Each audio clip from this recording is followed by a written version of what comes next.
Royals baseball is presented by Academy Sports and Outdoors. We are in Chicago, and let's get ready to play some baseball, hopefully. It's Game 2 tonight with the Royals and the White Sox. Hi, everyone. Welcome back to the ballpark with Rex Hudler. I'm Ryan Lefevre. Joel Goldberg is coming up. Hud, if the goal of the American League is to try and stir the Royals up, well, it's working. They've stirred up the Royals, but it's not resulting yet in beating the Royals. Nope. And the Royals have each other's back. That's what we're learning. Matter of fact, they're 8-2 when they get drilled. So look, if the Brews got to keep coming, that's fine, the Bruises, but the wins are going to follow. Last night it was the bottom of the 7th inning. After the final out, a ground ball back to the pitcher doesn't normally result in a bench-clearing brawl. No, but you know what? The young man is a little bit volatile. He's a pesky guy. The White Sox have been getting raked by the Royals. Their frustration, and this is what happens in baseball. This is not the first time this has ever happened. And the familiar result has been the Royals getting a little dust up with the team, and they end up winning the game. The Royals have now gone 4-0 this year against the Chicago White Sox. They scored 2 runs in the first inning, Hud, and didn't score until the 13th when Eric Hosmer drove in the winner. Yes, but if you're playing the Royals and you blink first, you're in trouble. That's how good this team is. Hosmer to the rescue. Hadn't had a lot of extra base hits this year. This ball didn't even reach the wall, and he got a double on it and scored Dyson all the way from first base when he was running. And I'm going to tell you that this is the reason why the Sox are so angry. Look at that record. Total domination last 18 meetings. Look at the runs, the hitting. It's unbelievable. That's why they're so angry. And trying to continue that run tonight as Danny Duffy will take the mound against the White Sox. The bench is cleared because of Yordano Ventura and Adam Eaton, but there were 2 other characters that triggered the brawl. And Joel will talk about that when we come back.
Rewind. Let's look back to last postseason and the 2014 wild card.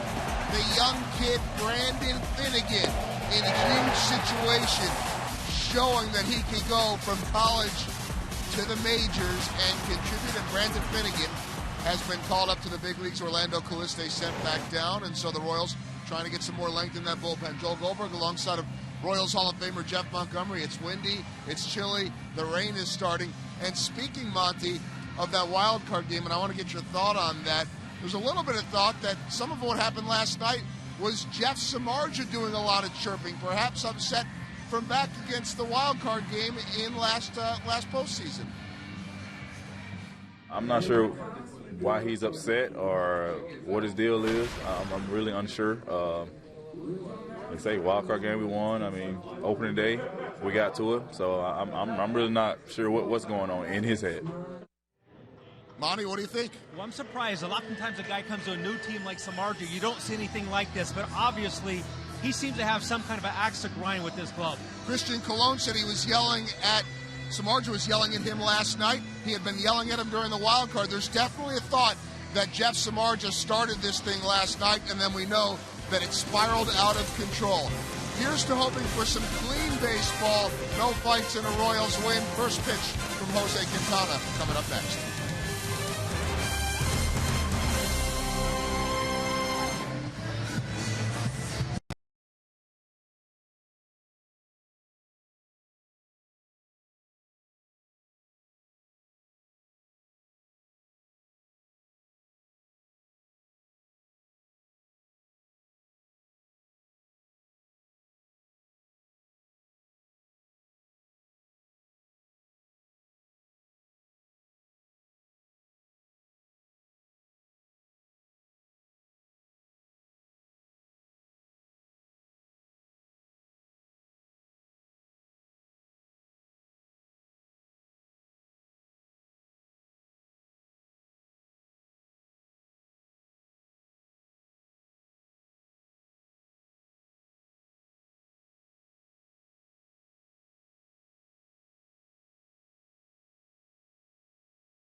Royals Baseball is brought to you by AT&T U-verse high-speed internet. The U-verse revolves around you. Call 1-800-PIC-ATT. By your Kansas City Chevy dealers. Visit your Chevy dealer today for great prices on all the new 2015 vehicles.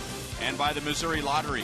Every ticket you play gives back to schools across Missouri. So, play it forward with the Missouri Lottery.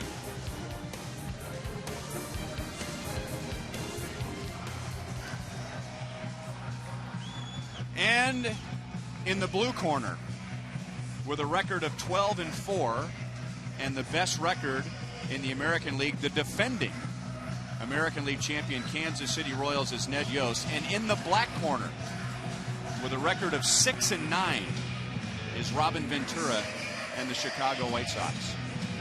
I like it. I like the analogy. But you know what? Let's just get back to baseball. Continue to play at the clip the Royals have been playing at, and you just never know, 1 through 9 in this order coming up, who is going to do the damage. Royals State Farm lineup for tonight, and there is Omar Infante back in there, batting ninth and playing at second base. He had missed 4 straight games with a groin strain. So Christian Colon back to his utility role. And you can tell by Alcides Escobar, not by Jose Quintana, that it is cold again tonight. Escobar is all bundled up. Quintana, one with the short sleeves. And he is coming off a rough outing on Sunday at Detroit. He gave up 9 runs in 4 innings and has an 8.40 ERA. He has never beaten the Royals. He is making his 14th start against KC and is 0-6. Quintana's not overpowering. There's that fastball at 90.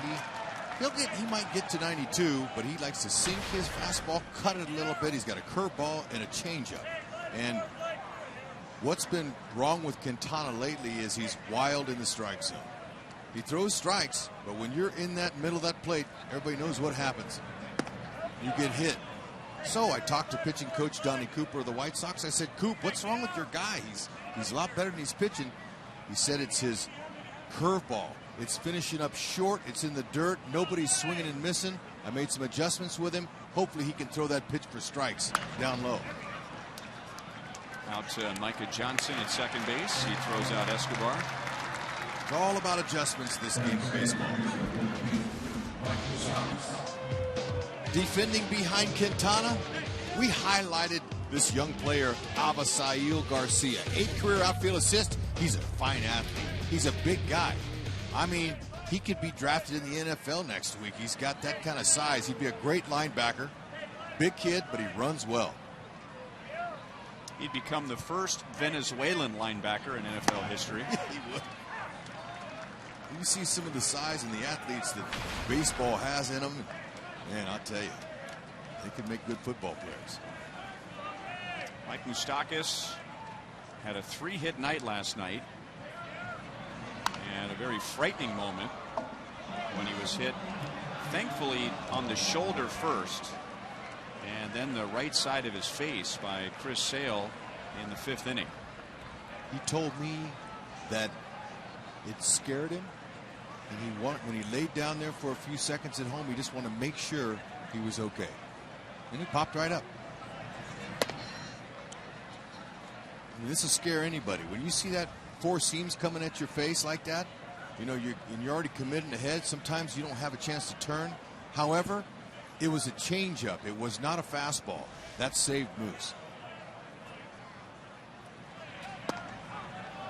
And down on strikes, Moustakas had 38 consecutive plate appearances without a strikeout. That was the longest streak in the major leagues.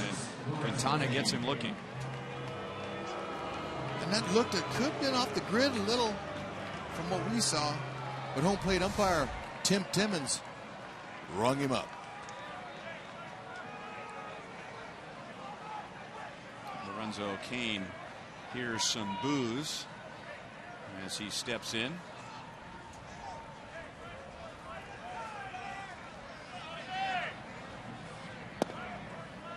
Down and away from Quintana. Not just because of the brawl last night, but Lorenzo Cain has been very good in his career against the White Sox.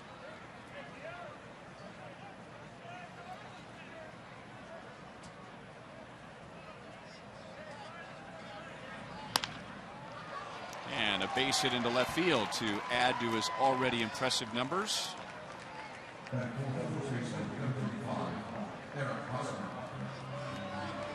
And that'll bring up Eric Hosmer, who has become a walks machine. Both he and Lorenzo Cain among the American League leaders in on-base percentage. Tonight's league leaders brought to you by your Kansas City Toyota dealers. And the Royals lead the league in on-base percentage. That's the reason they're getting their walks.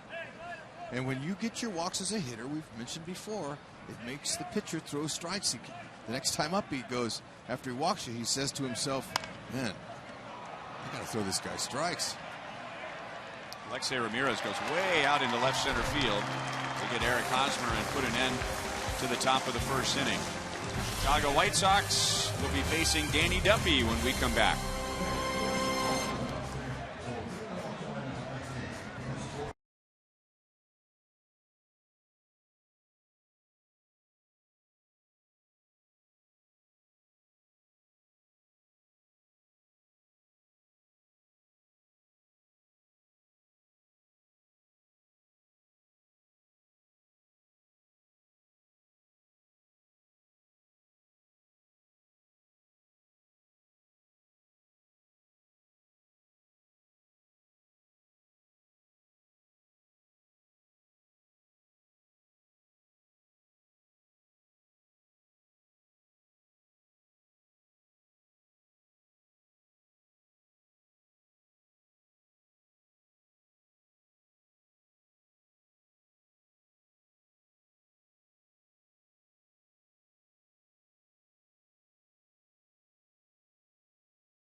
he took his share of the responsibility for last night's brawl in his post-game comments, and he, I'm sure, is a frustrated hitter. Not only is he hitting just 180 to begin the season, but just 1 for 17 against the Royals. Got his number, and this year so far, he hasn't scored 1 run against the Royals, which is really good. You keep him off the base ahead of in Cabrera, you keep those 2 guys off the base, then chances of Abreu are not as great to hurt you. Danny Duffy is 1-0, and one of his starts this year was against Jose Quintana and the White Sox back on the 8th. Royals ended up winning that game 7-5. Danny is 2-1 in his career against the White Sox. White Sox will see an overpowering fastball at times, a slurvy breaking ball, and a curveball. Excuse me, changeup. That fastball there is 94. He'll do 96, but he's more comfortable. Probably averages around 93.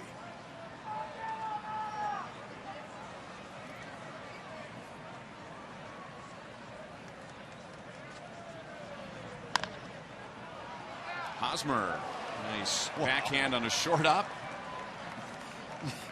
It's just not that easy, folks.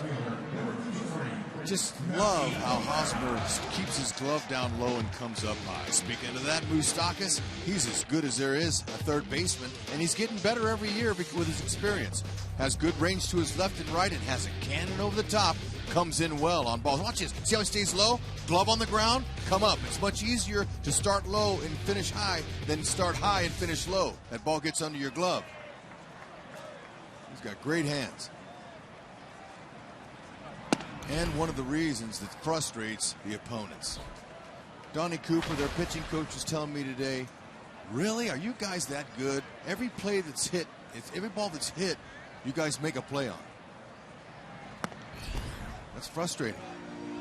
Well, according to one of the defensive metrics, the advanced statistics, the Royals defense has saved 23 runs that an average defense would not save. And not only is that the best in the major leagues, that is 9 runs better than any other major league team.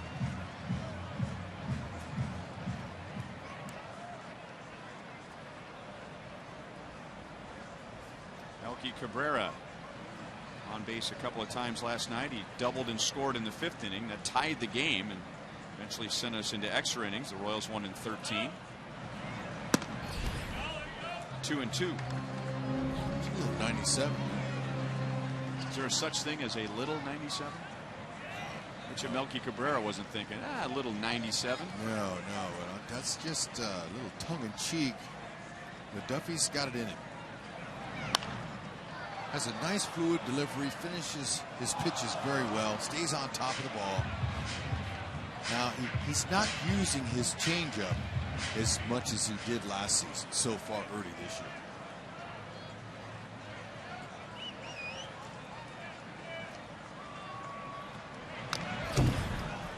And that's a great pitch to use off a 97-mile-an-hour fastball.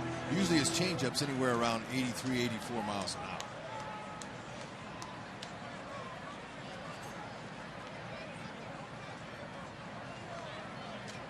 Cabrera 0 for 3 against Duffy.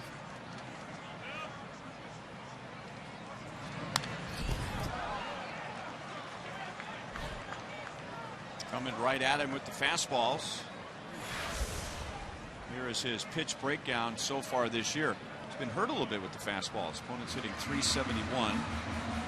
But much better when he can get them to put his curveball or his changeup in play. That's why the changeup's going to be a pitch that Duffy's going to have to use more, because when that fastball's in the zone, even at that velocity, everybody knows it gets whacked. Ooh, there you go. No swing. He may have broken the plane, but the umpire down at first base, Tim Welke, who's the crew chief, it's his job to judge not if Cabrera's bat broke the plane, but was he intending to strike the baseball, which he was not. He's trying to get out of the way of that back legger. It's a breaking ball that started in the middle and ended up Way in. That'll work. Orlando backs up as the wind grabbed it at the last moment. 2 down.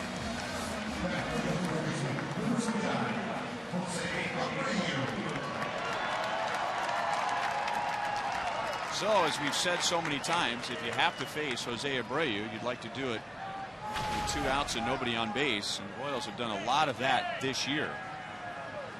Abreu leads the White Sox with those 5 home runs and 13 RBIs. He drove in one of the 2 White Sox runs last night and was on base 4 times.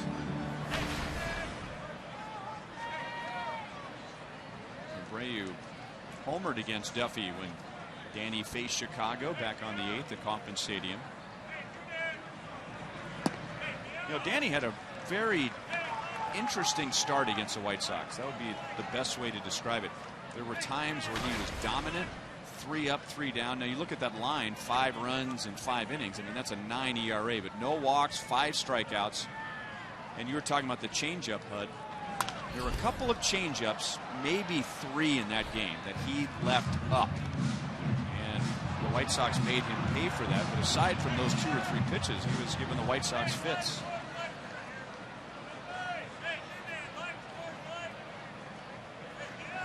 That's a nice deep breath. Did you see that? That's important. That young players realize deep breathing, deep breaths. It helps you relax. Execute a pitch just like that one. Baseball, unlike any other sport, you have to be able to have a certain focus and concentrate and calm your body down in order to have success. Pitchers, hitters, even fielders, because there's such a fine line for concentration between the pitcher and the batter. Classic confrontation. And Abreu goes the other way. Orlando cuts it off before it gets into the corner. He is a complete hitter. He can hit for power and then take a nice swing like this for 2 strikes. Yep. I mean, that's down the middle. He was looking possibly for something else, but he got a fastball. And look at the little toe tapper. Little toe tap, perfect balance. He had good balance on that. Ooh. And then he just went with the pitch.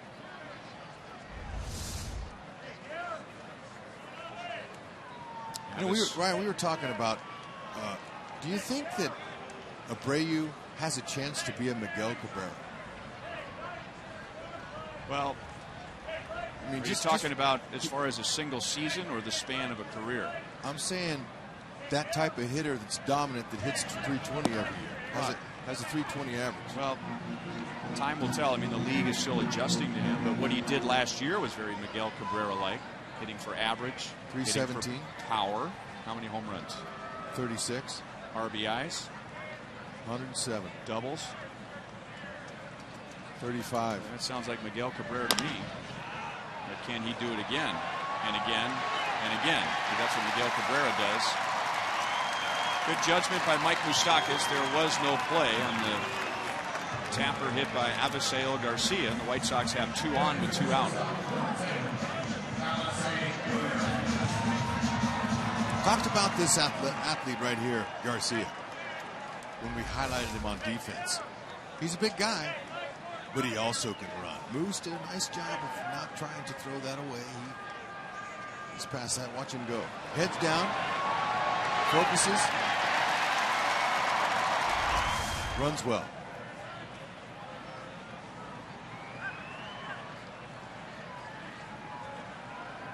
And now Alexei Ramirez. He was 1 for 5 with an RBI last night, which didn't sound like a whole lot at the plate. He made his contributions in the game with his glove.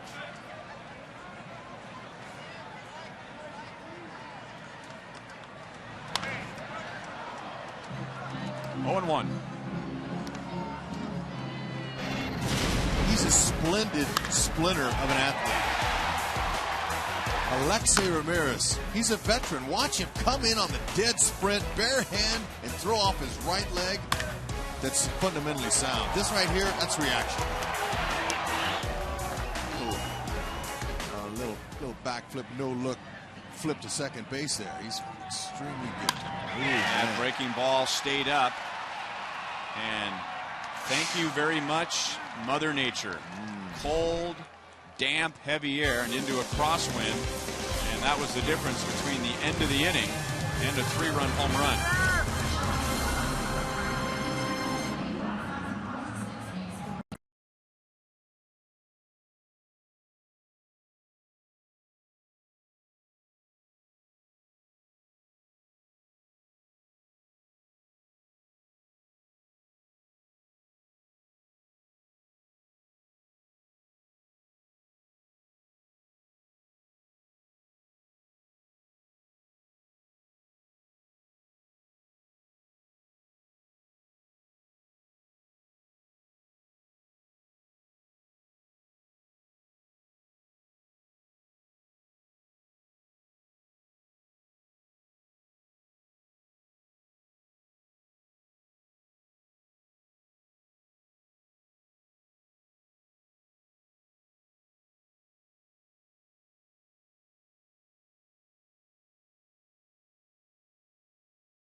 Lost a very dear member of the Royals family. Ginger Salem worked for the Royals for parts of 20 years. She started with the Royals back in 1995 as a part-time employee in the ticket office, and when she retired, she was the executive administrative assistant for Dan Glass and David Glass. Born in Kansas City, Kansas, went to Washington High School, and we just want to send our deepest condolences to her family, her husband Daniel of 50 years, and her daughters Debbie and Cindy, their 5 grandchildren. And from the bottom of our hearts, your wife, mother, and grandmother was just a sweetheart, and we miss her already.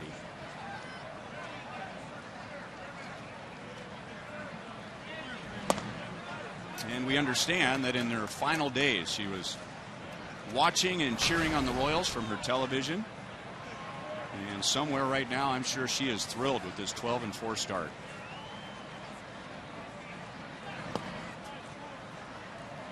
Kendrys Morales, Alex Gordon, and Salvador Perez. In the second inning against Jose Quintana, the Royals got a 2-out single from Lorenzo Cain in the first. The White Sox got a pair of 2-out hits in the bottom of the first inning, and just missed getting a 3-run home run from Alexei Ramirez. Morales hits it up the middle to Ramirez, former teammates on the Cuban junior national team, and Ramirez throws out Morales, 1 down.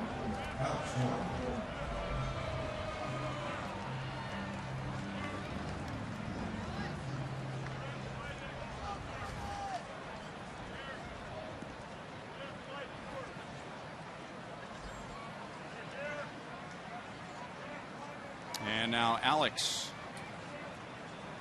Alex had a 2-hit game last night. The Royals against lefties this year have done a good job. I looked up the numbers. Overall, as a team, they're hitting .303. And almost everyone in the lineup, outside of 3 guys, all have homered against the lefty this year, including Alex Gordon.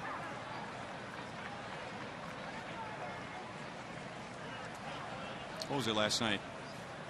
Just the 5th time that a left-hand hitter or hitters had 4 or more hits against Chris Sale in one game. 5th time ever, and it was the 3rd time the Royals had done it. So they've hung in there pretty well against lefties in the league. Talking to a few of them, they said, you know, really, it's about the shoulder. It's about the challenge of keeping that shoulder closed against the left-handed pitcher.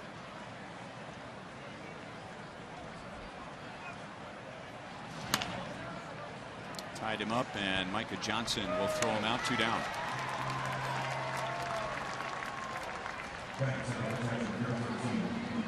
Fans, don't forget to stop in and check out Rivals Sports Bar, located just beyond the fountains in right field, boasting one of the best views in Kauffman Stadium. And this popular spot is equipped with a 360-degree bar and a full menu of delicious food and beverage options.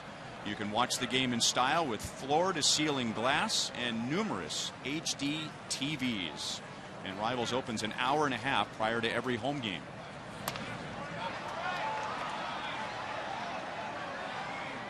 Does that make Joel and Monty a little sad? No? Hearing about Rivals? So all your fans, they come out to the left field set that you have up there. Salvador Perez with 2 down. And now no balls and 2 strikes against Quintana. This guy right here has had some good numbers in his career against Quintana, and 296 overall with 1 homer against lefties.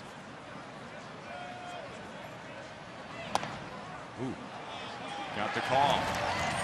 Second called 3rd strike for Jose Quintana. No score to the bottom of the 2nd inning.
University of Kansas Hospital injury report. Drew Smiley, formerly of the Tigers, traded to the Rays in the David Price deal. He was taken off the disabled list today. Pitched 4 2/3 innings against the Blue Jays. Tampa Bay, by the way, leads Toronto 6-2 in the bottom of the 5th inning. And the post Joe Madden Rays, just in case you are wondering, are 8-8. And the current Joe Madden Cubs are 8-7.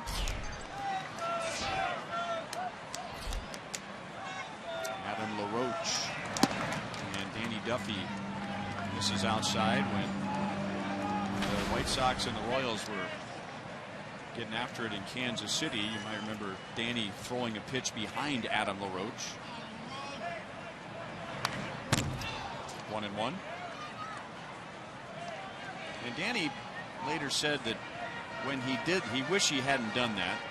He was protecting his hitters. That part he doesn't regret, but it got him out of his game and took him a little while to bounce back from that.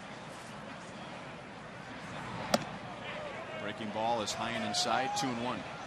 Second full year. These guys are still maturing. Duffy's still in the beginning stages of his career.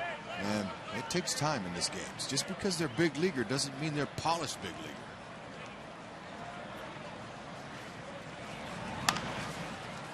Got it in on him. The shift was on, so it's a long run for Escobar, and he catches up to it in foul ground. Not quite as long as that one in Cleveland last year where he went, what, 97 feet? How many? I can't remember the distance on that, but he went all the way from that pole, from that shift spot all the way to the foul ground and slid and caught it. But still, that's why they moved Moose over to second base and let Escobar take those long runs, because he's faster and he can get to more pop-ups like that.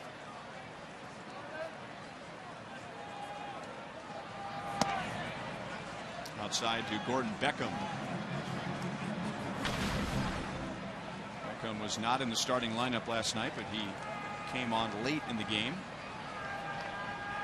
Long-time White Sox second baseman. He's playing at third tonight, and the bat goes all over the place, and he hits a little dribbler foul.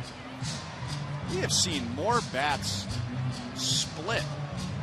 I mean, it seems like the days of just a cracked bat when you played, the bat looked like it was fully intact. Then the bat started breaking in half, and now they're getting split right down the middle. Yeah, that's largely because he has a cupped bat, and at the end of the bat, it's hollowed out to balance the head of the bat, and whenever you hit one off of the end of that, it's going to chip and fracture like that. As you see, we'll get a shot of it. 2-1. It helps balance out the barrel. Take some weight off the barrel. It does. It does. It takes a little bit off. And, you know, I always like to use a cup bat. And I think I shared this with our audience before. Sometimes when you have a black bat like Beckham's using, and there's a white end like that, whenever you check your swing, the umpire at first base, he sees the white of the head of that bat. So Freddie Lynn, he told me, color that thing in. Color it in with black, so he can't see it as easy. Does that make sense? He goes, it could save you a strikeout one time. I went, wow. That's a real tip from a veteran. That's how you learn from the older guys that have been around.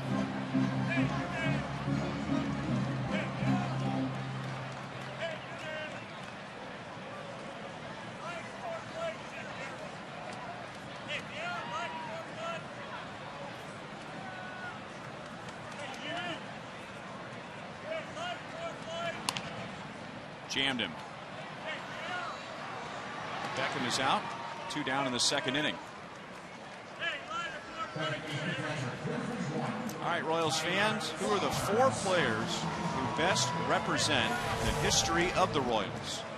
And who are the 4 greatest living among Major League Baseball players? Go to MLB.com/franchise4 to cast your ballots.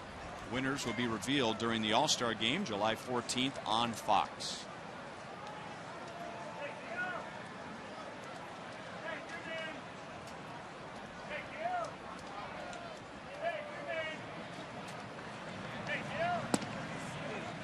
Breaking ball for a strike. Tyler Flowers was 0 for 5 last night with a couple of strikeouts. Also lost a hit on a diving play at third by Mike Moustakas. But Danny Duffy's mechanics look really good tonight. Just nice, smooth, and easy. Very smooth. He flew it. Under control. Not hyperventilating out there. Using some deep breathing techniques. He's gifted. He's extremely blessed with that type of arm and that type of body, and the fact that he's with an organization that can develop him. If you'll be coachable. Duffy's very coachable. You have to have that mentality so you can learn. Nobody knows it all, and those that think they do, you're in trouble. Head to toe, here we go. Little step back. Go ahead and get your balance. Separation over the rubber. Straight downhill. On top of the baseball. Easy to talk about it, but I could never do it. And a breaking ball strikes out Flowers. Duffy gets his first strikeout and his first 1-2-3 inning. Steady as she goes. Breaking ball. Got to go.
Prior to the Royals game on Sunday, May 17th, for just $25, the brunch voucher will get you access to an exclusive event complete with live jazz music, a full brunch buffet, a custom pair of Monarchs and Royals socks, and a $5 donation is made to the Negro Leagues Baseball Museum. So keep in mind your voucher does not grant you access to the game. We hope to see you for the brunch and the game.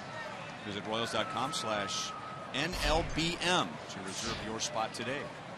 Oh man, Bob Kendrick and the Negro League Museum have a big ceremony tomorrow night. Induction time. Ozzie Smith's going in, Ricky Henderson, Ferguson Jenkins, and maybe a couple more.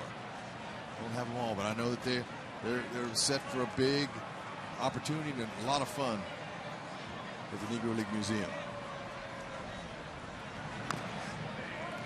Fouled away by Paulo Orlando, who was 1 for 5 last night. A couple of guys here from countries you don't often hear from in the major leagues. We know all about Paulo being from Brazil. Jose Quintana is from Colombia. I mean, quite a few more Colombians and Brazilians in the big league, but not a whole lot. Well, if they're playing soccer, which is the huge sport in Brazil, on concrete and ghettos and stuff like that, where are they going to play baseball on grass fields? I mean, it's a tough place. He was telling me, you can't find a baseball field just anywhere in Brazil.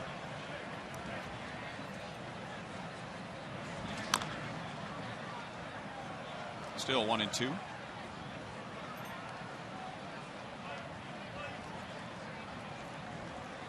White Sox nearly had 2 of the 3 major league Brazilians, as Orlando first came up through their system, and then Andre Rienzo from Brazil made his debut with the White Sox. And after exhaustive Dave Holtzman research, there have been 15 Colombians, so it's not a big number, to reach the major leagues, and 3 Brazilians.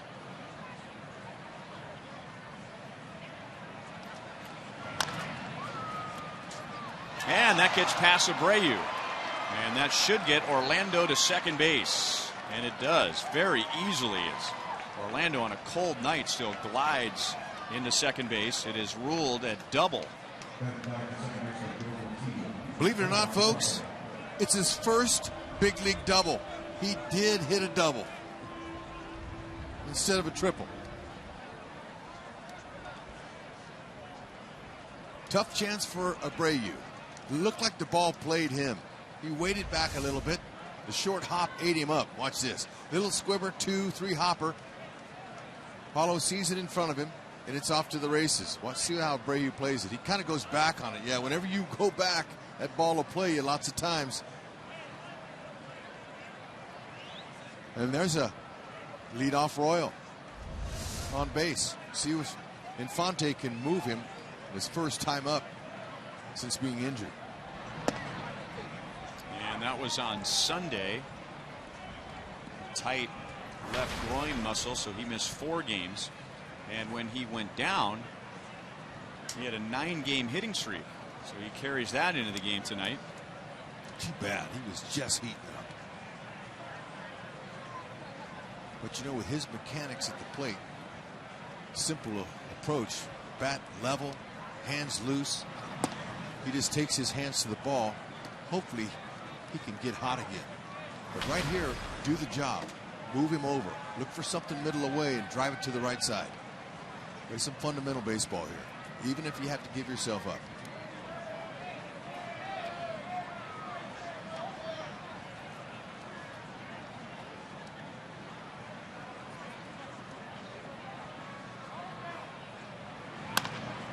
And he does get a ground ball to the right side.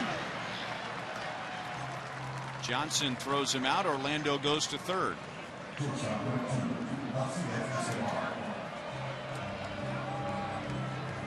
When you see Infante going into that Royals dugout now, you'd have thought he got a big hit. By the way, his teammates are giving him love.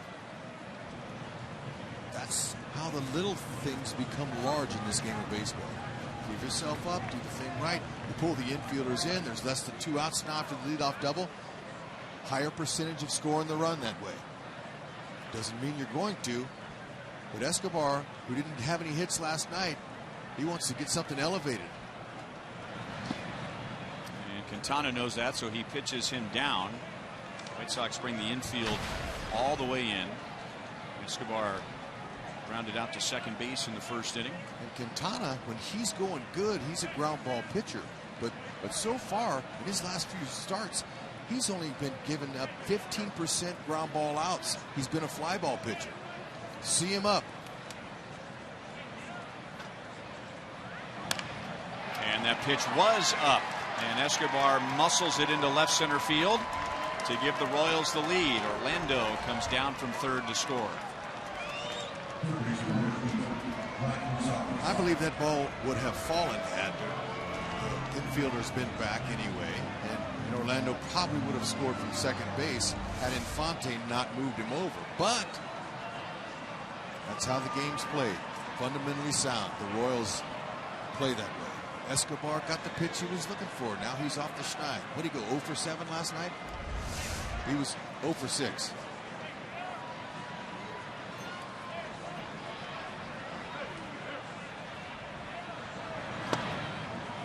Strike to Mike Moustakas.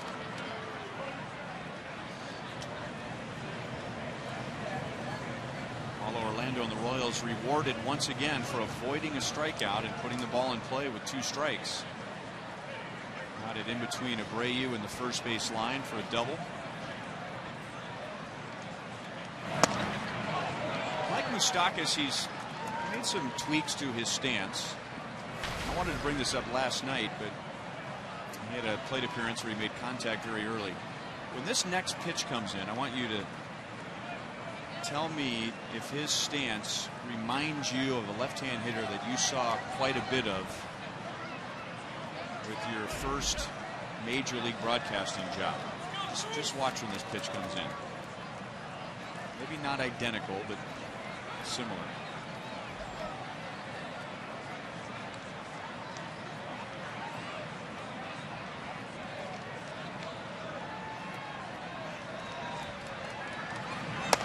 Pitching out and Escobar not going anywhere. Darren Erstad. I see a little Jim Edmonds. But now, I was going to say Jim Edmonds, but I thought you meant as a broadcaster. Oh, he was no longer with the Angels when you were there? No. Oh, okay. Okay. I was going to say Edmonds. Oh, we got it. And Abreu. Did you get him? No, he missed him. Uh-oh. And Abreu landed heavy on his glove hand. Well, you hope he's a White Sox fan. Escobar's getting up. He kind of tweaked his back a little.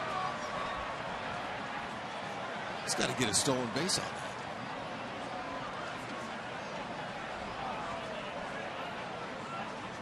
He is in an awful lot of pain.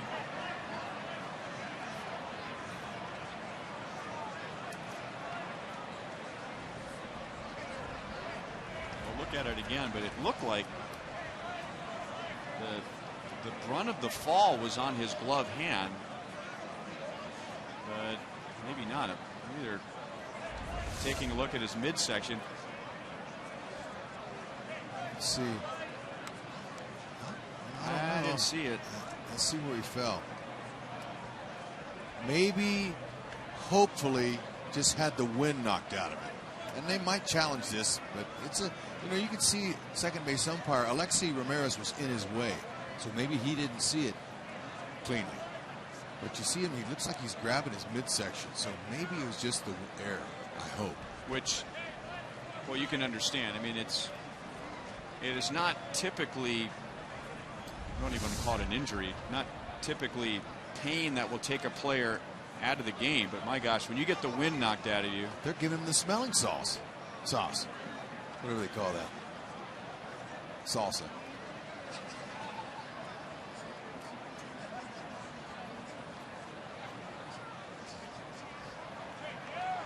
Now remember, the call in the field is that Escobar was safe, so the replay guys in New York are going to have to see something that shows that Abreu definitely tagged Alcides Escobar. Hard to tell from there, but let's see how Abreu lands. Okay, he tripped. He cleated Escobar in the back and landed on his side.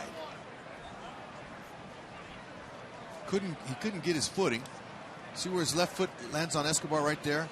Need him right on that glove hand and then rolled on his throwing shoulder. He need Escobar in the wallet.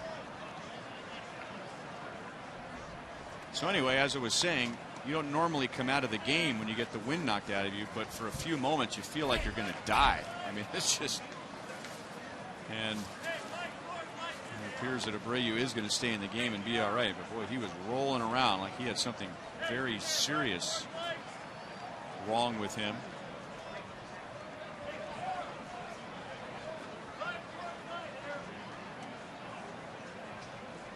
That's ammonia right there when you smell it. Anyway, for those of you that don't know, that's kind of helps wake you up a little bit. Now, he landed on his side. Missed the tag, couldn't get his footing, tripped on Escobar and landed right on his side. And sometimes when you land on your elbow and your side like that, that's exactly what happens. You get the wind knocked out.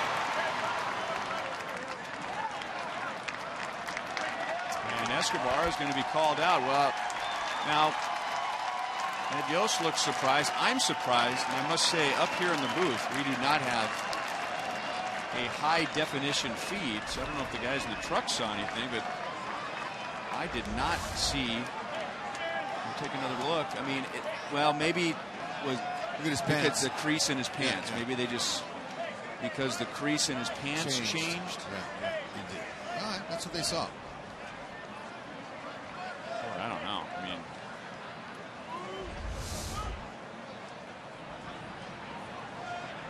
so caught stealing, and now 2 down. Come up and get Moustakas.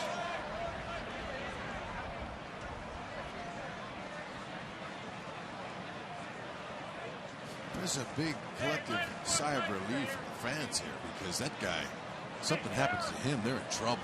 Of course, LaRoche would play first base, but they would miss a heavy bat. Rookie of the year last year. Big numbers.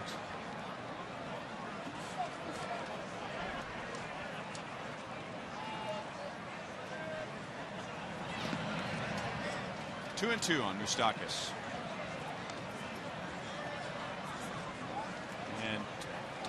Royals avoiding the strikeout and putting the ball in play with 2 strikes. They've been the best at it in the league. And when Moustakas struck out in the first inning, he had gone 38 consecutive plate appearances without a strikeout. That was the longest active streak in the major leagues.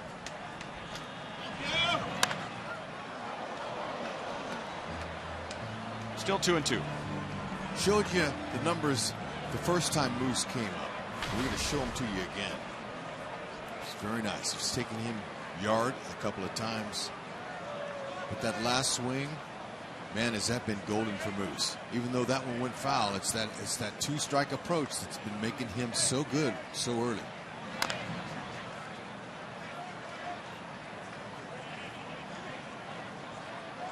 Two-strike approach. Dave Holtzman, our outstanding statistician, says he's hitting 360 with 2 strikes. Impressive.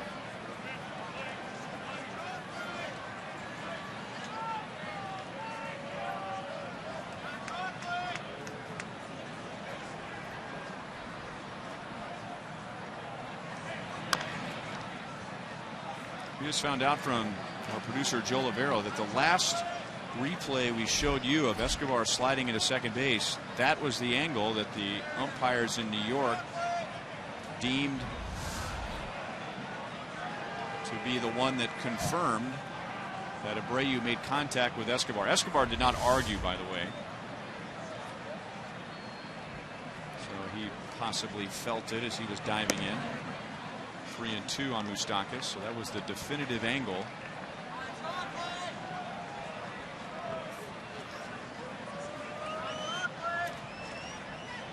And Escobar, who does not get thrown out very often, is picked off caught stealing for the first time this year.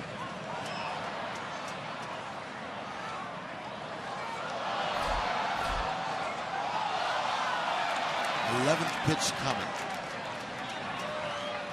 This is what Dale Swain calls competing in your at-bats.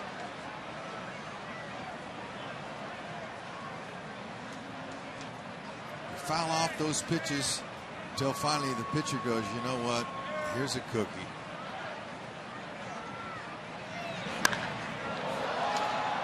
Very high to right field. Not quite far enough.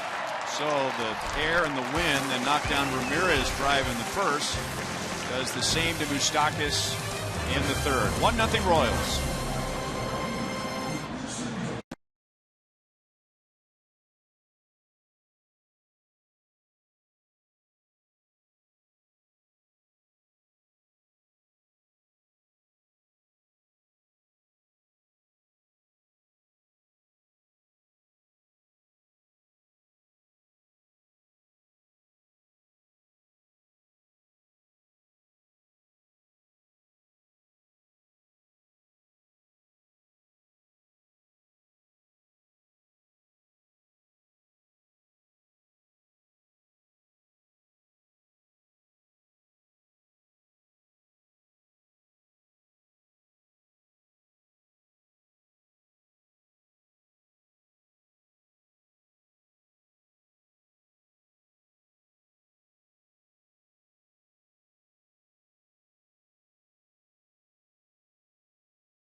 To win a majestic prize pack from Rally House.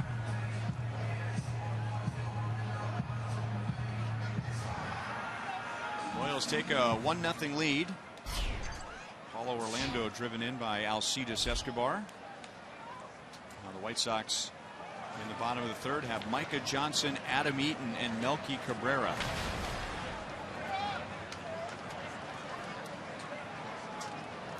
Johnson last night was 1 for 4.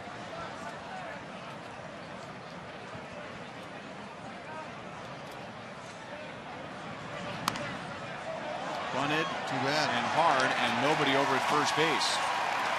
Salvi, if you noticed, before Duffy even threw that pitch, he was alerting the infielders he's going to push the ball.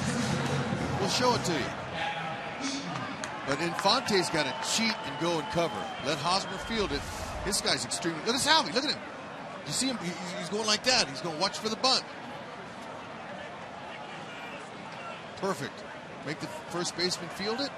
Walk to first. You beat the pitcher every time.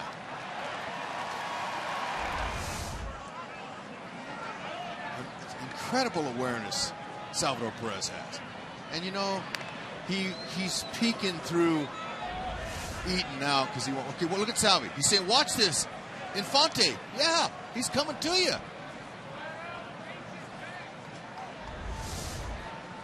Salvi's peeking through Eaton's legs just to see what kind of lead Johnson's got because he knows he wants to steal.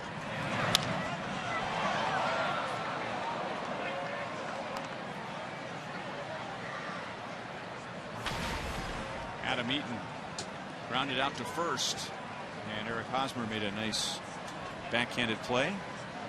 So Eaton now 1 for 18 against the Royals this year.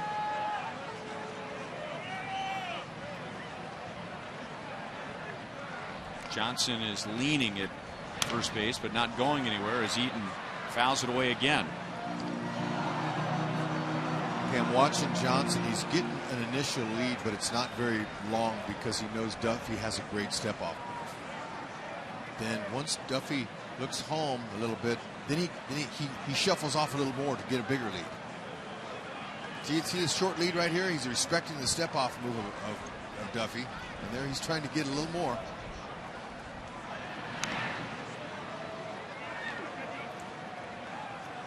Ryan, you like Micah Johnson. You said you liked him this spring when you saw him for the first time, and I've liked what I've seen. 10 pitch at bat. No, excuse me, I think it was 12, he told me, before the game today. First at bat in his big league career against Ventura. Slide step and grounded past Moustakas. Johnson will round and hold as Alex Gordon was waiting for that ball up the left field line. A lot of speed on the bases for Chicago. They have 2 on with nobody out. Once these 2 young players here, one hitting ninth and Eaton hitting leadoff, once they start feeding off each other, they're going to have a track meet breakout with them because they've got really nice speed. Moose just misjudged it, upset with himself because he thinks he could have made that pivot. Look at Gordon. Alex was on that line in a heartbeat. Keeping the double play in order.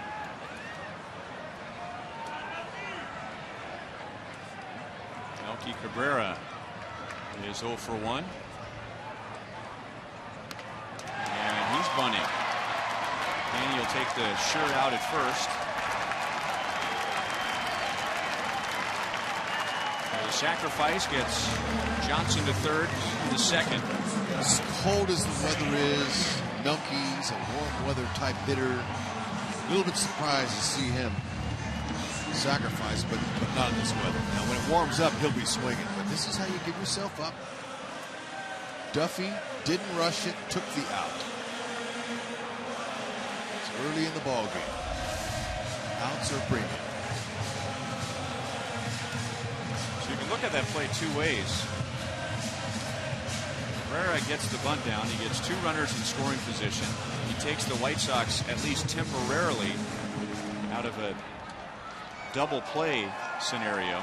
But now you have to ask, did he just take the bat right out of Jose Abreu's hands?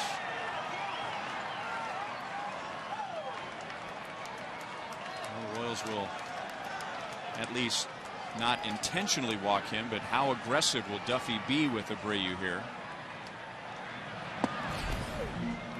Well, fastball in for a strike.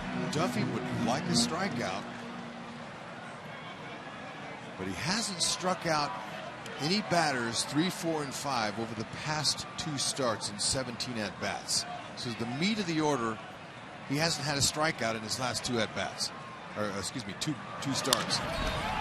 Off of Duffy's glove, he comes to the plate. Did he get him? He did. Johnson got the crowd excited by getting underneath Salvador Perez, but home plate umpire Tim Timmons says that there was contact, and the White Sox, who have already used a challenge and won, may use another one right here. As long as Salvador Perez reached down and attempted to tag him, he's going to be out.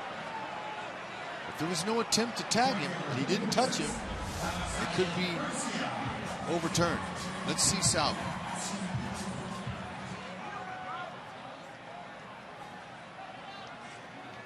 Yeah, there. Oh, he got him. Got him on the back too, by the way.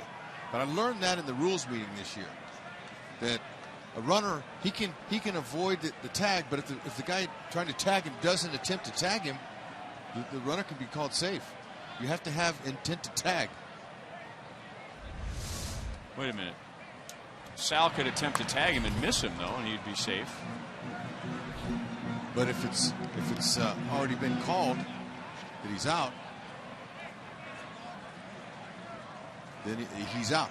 But if he doesn't attempt, the runner goes around him. That was the rule. If the runner goes around the guy that's trying to tag him, and the guy doesn't attempt to tag him, the runner's not on the baseline. That's what I meant. 1-1 on Avisail Garcia. He reached with an infield single in the first inning. Yeah, Dayton Moore, he set up a rules guy to come in, and it was pretty interesting to learn a few things that I'd never really realized, and the players certainly don't know every single rule either, but it was helpful. Was that a swing? No. So what you're saying is a runner that stays on his feet. Yeah, and if he goes out, people say, "Oh, he's out of the baseline." But if the fielder doesn't even try to tag him, then he can go as far as he wants. That was a swing, by the way. He can get in. He can get in, and slide into the base, and there's no such thing as out of the baseline. If the tag, so he can go as far as he wants out of the baseline. Right. If he's avoiding a fielder, and if the fielder does not try to tag him, the runner can be called safe. Anyway, there's 2 outs here. You're right. Duffy does a pretty good job. If he can get out of this, well, that's really good. That back leg breaking ball, nice. Good spot, good location. White Sox had runners at second and third and 1 out, and now a runner at third with 2 down.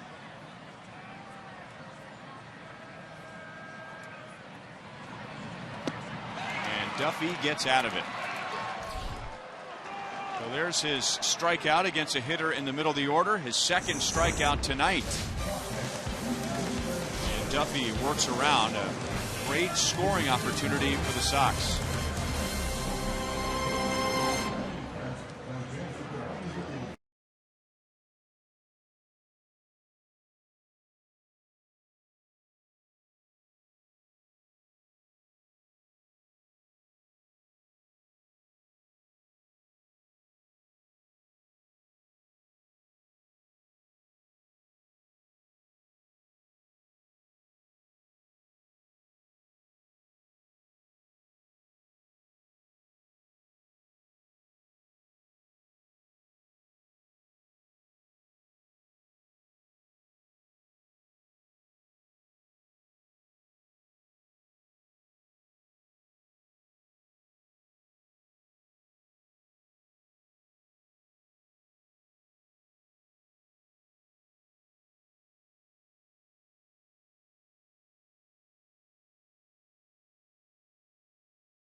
1-0, and Lorenzo Cain, as he gets ready to come up and continue to warm up out there on a chilly night. And Lorenzo talking quite a while with the media today, and he had a lot of interesting things to say, guys, including the fact that he does not know what's going on with Jeff Samardzija, why he seems to be so angry with a lot of guys. Christian Colon also thinking the same thing. Mike Jerschele, he took a lot of abuse from teammates, family, and friends because he, of course, got leveled by Samardzija last night.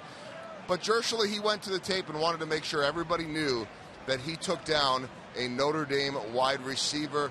Ended up getting a text from his son saying 2 points for the takedown on that one. And so guys trying to shake this one off. I will point out one more thing to you, very important.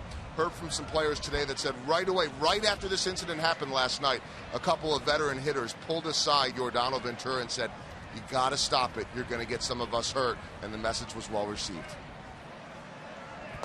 You know, on the topic of Mike Jerschele, our good buddy Tom Hamilton, the longtime voice of the Cleveland Indians, he is from Wisconsin. And Mike Jerschele is also a Wisconsin native and played a long time in professional baseball, has coached and managed even longer in professional baseball. But Tom Hamilton told me when he was a kid that Mike Jerschele was the best high school quarterback in the state and was on his way to the University of Wisconsin before he decided to sign professionally in baseball. So he knows how to take down a player when he needs to. Those instincts are still there. The mentality for sure. Bodies, I'm not sure. I talked to Robin Ventura about his experience in the scrum last night. He said it's not the same. And of course, we all know about Ventura charging the mount on Nolan Ryan. But let's watch Jersch. He's got the helmet right here. He's getting ready to go down. And he goes down on his back. Nice. Yeah, he pulls Samardzija with him, which was good. Joel, don't you remember we were talking to Tom Hamilton? I want to say we were in the visitors dugout in Cleveland, and these little details started to come out, and we were all just kind of blown away.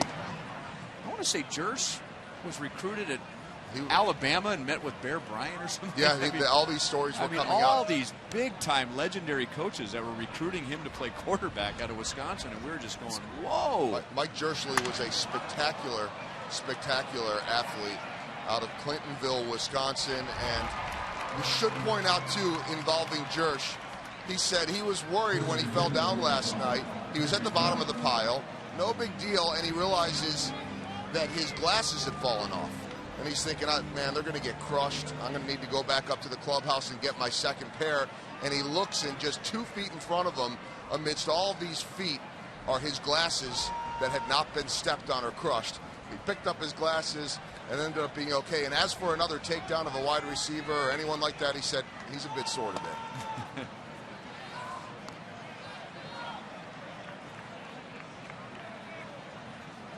Edison Volquez did the same thing last night. And, as he put it, in defense of Lorenzo Cain with Jeff Samardzija bull rushing Lorenzo Cain. Volquez got involved. 2-0 on Kendrys Morales. And now 3-0. Kendrys grounded to short in the second inning.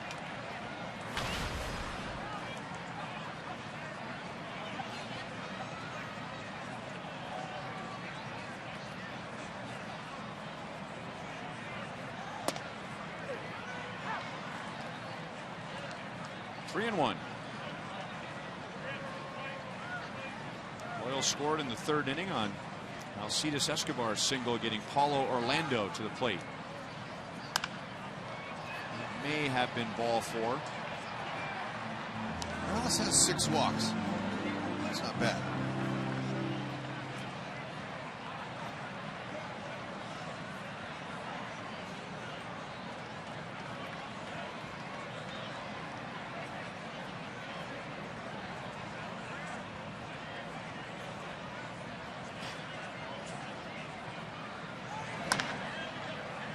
Big hop for Beckham at third. Abreu stretches into foul ground. Second 1-2-3 inning for Jose Quintana.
Panera Bread. Avoid the lines. Order online with rapid pickup at delivery.panerabread.com. By Menards. Save big money at Menards on all your home improvement needs. And by Ram. Guts. Glory. Ram.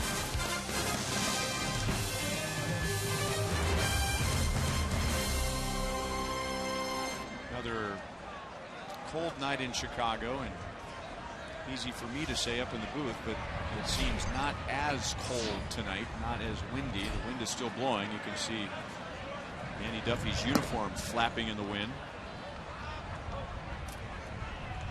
Last night it was windy like that early in the game, but by the time the game was over, there was hardly any wind at all.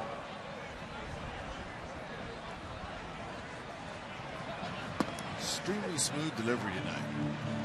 I think we need a house call from Dr. Montgomery. Monty, can you come in and please share us your thoughts on Duffy? I'd be glad to, Hud.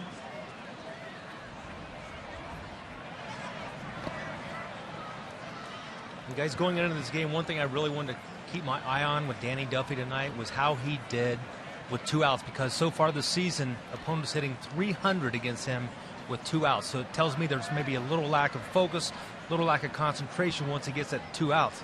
And now he's in a situation where he's done a nice job in 2 situations in this game. Ramirez, he gets an out, and last inning gets Garcia to strike out. So coming in this game, 2 outs, runners in scoring position, opponents hitting .571. So a much better job tonight. I was talking with that man, Dave Island, before the game. Escobar will throw out Ramirez, except the ball got by Eric Hosmer. It's an error on Escobar.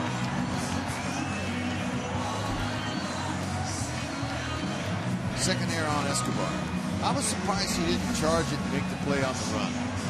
But he's smart, shortstop. He caught it, shuffled his feet, but his arm angle, it's the arm angle. It's a little bit down 3/4 sidearm, and it sailed on him. Escobar usually stays on top with his arm angle. It keeps the ball straighter. But anyway, I was talking to Dave Island about how good his bullpen has been. And he said, Hud, really, the starting pitching gets it to the bullpen. If the starting pitching isn't any good, the pen isn't any good either. What good are they? Well, I think what the pen has done is it allowed the starters to have a much easier task every night they go out there, knowing that 6 innings is going to get the job done. So it takes a lot of pressure off the starting pitchers. Dave was wanting to make sure we gave the starting pitching credit as well.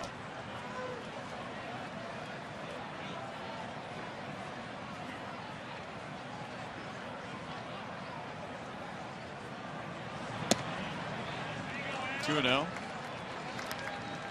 And part of the bullpen success last year was the fact that the starting rotation had the second most quality starts in the American League. And a quality start would be at least 6 innings, 3 earned runs or fewer. So it was not only a good bullpen last year and this year, but a pretty well rested one. Long run Kane into deep center field, and he catches up to it. And because of the 2-base error, Alexei Ramirez will go to third base with just 1 out. It's another ball that may have ended up on the other side of the wall in June or July. And the fastball, it's lined hard off of Duffy, but he got the runner over. Lorenzo Cain, see, he made that look easy. Some center fielders aren't getting to that.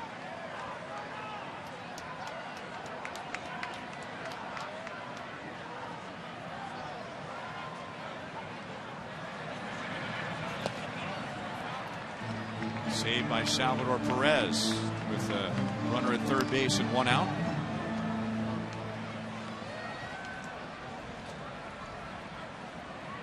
Monty, I got a couple of questions from some fans.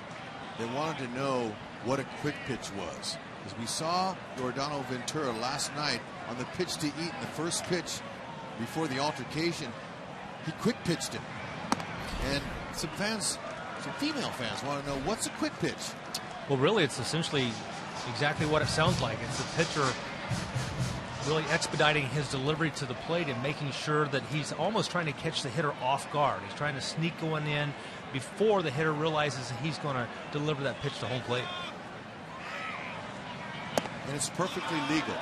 It's perfectly legal from the windup. Now, if you're from the stretch and you do something to try to intentionally deceive the runner, you're going to get called for a balk. But we oftentimes see the pitcher slide step in which they essentially shorten up their delivery home, and they have a much quicker release time, and they get the ball to the catcher much quicker to stop that base runner from stealing. But the quick pitch normally is from the windup.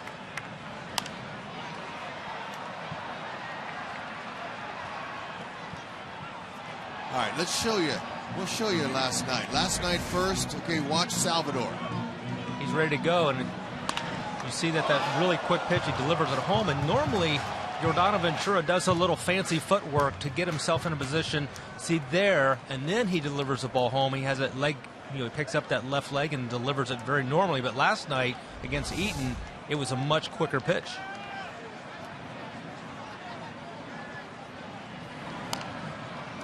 Full count on Beckham. It was so quick. Let's show it to you again. Watch Salvador Perez call this quick pitch. Watch him, he taps his chest protector. Right, but you have to make sure the catcher's ready. And certainly Salvador almost initiated that quick pitch last night from Yordano Ventura.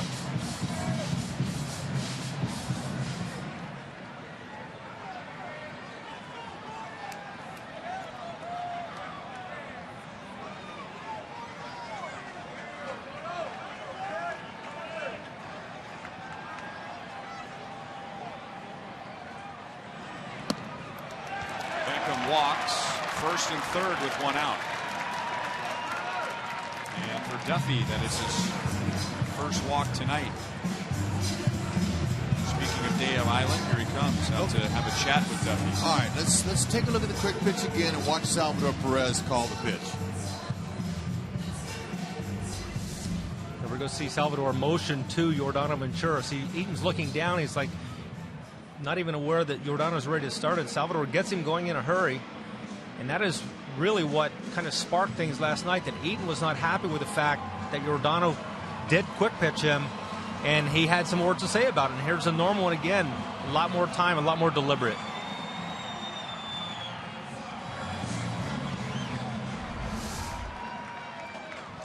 So, Jeremy Guthrie, we've seen him quick pitch in his Royal career.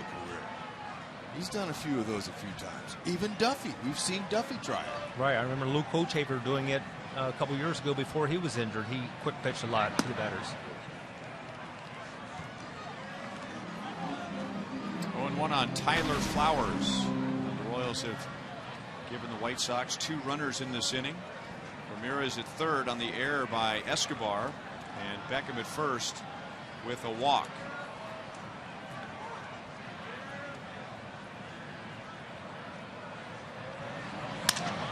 Broken bat. The run will score as Infante gets flowers, so the error turns into a run and ties the game at 1.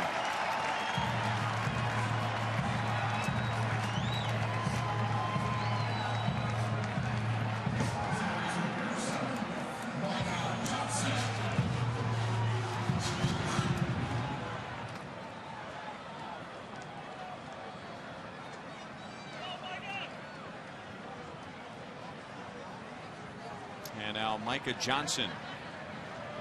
He bunted his way on in the 3rd inning.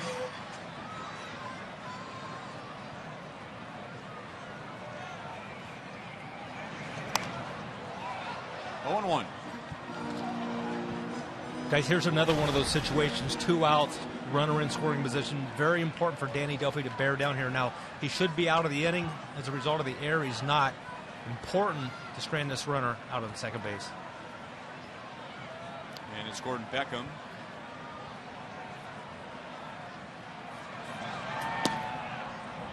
Outside, 1-1 on Johnson.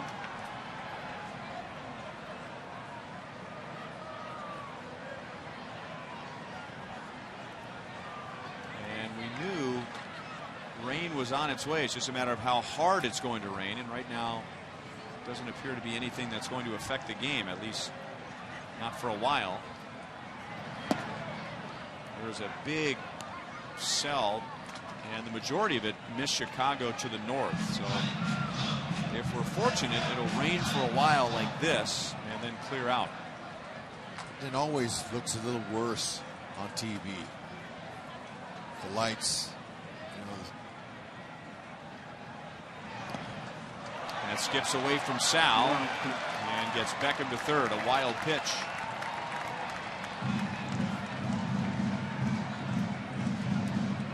Second one on the season for Duffy.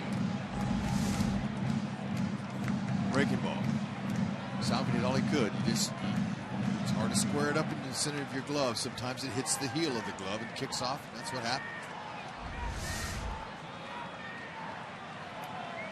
Micah Johnson, hit the kind of speed this young man possesses. You got to play him in double play depth almost if you're infielders. You got to play a couple steps in. Because that's how fast this guy is. Escobar's in. Fonte's in.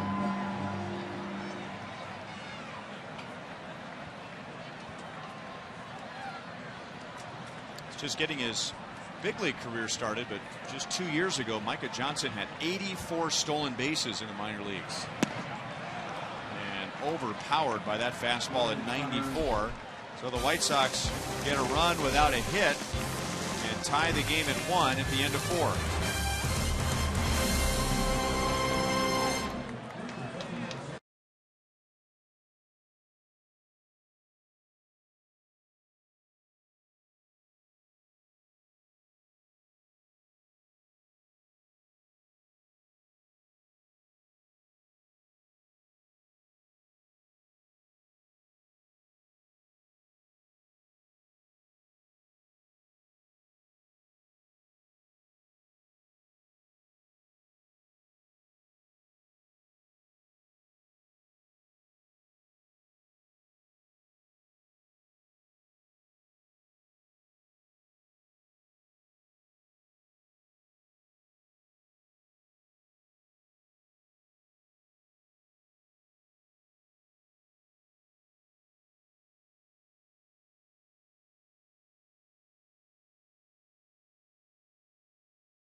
Royals Baseball is brought to you by Thoroughbred Ford. For great deals on all new Ford cars and trucks, visit thoroughbredford.com. And if you do, we ask you to please drive safely. Not like this guy. Good advice. Yikes. But this is Chicago.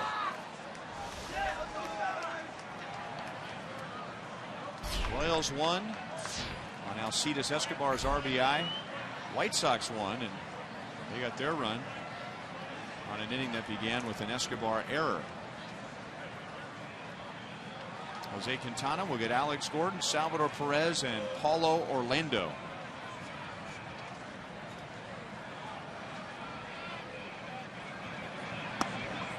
Big curveball is inside. Alex grounded out to the second baseman Johnson in the second.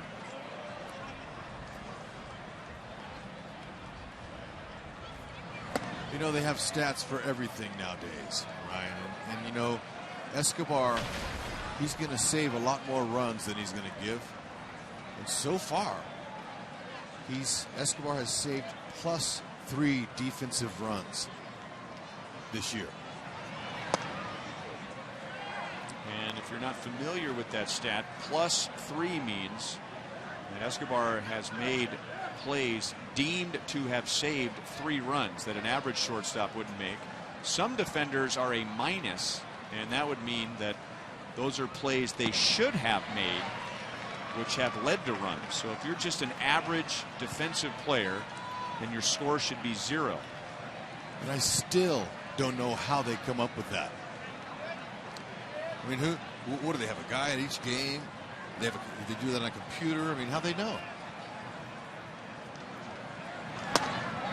As far as I know, and I don't know for sure, but I believe that the field has been divided into areas where each position player should cover that area.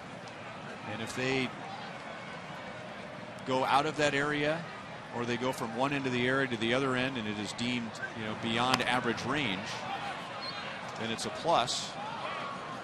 You know, there's the other defensive metric called ultimate zone rating, which basically does the same thing.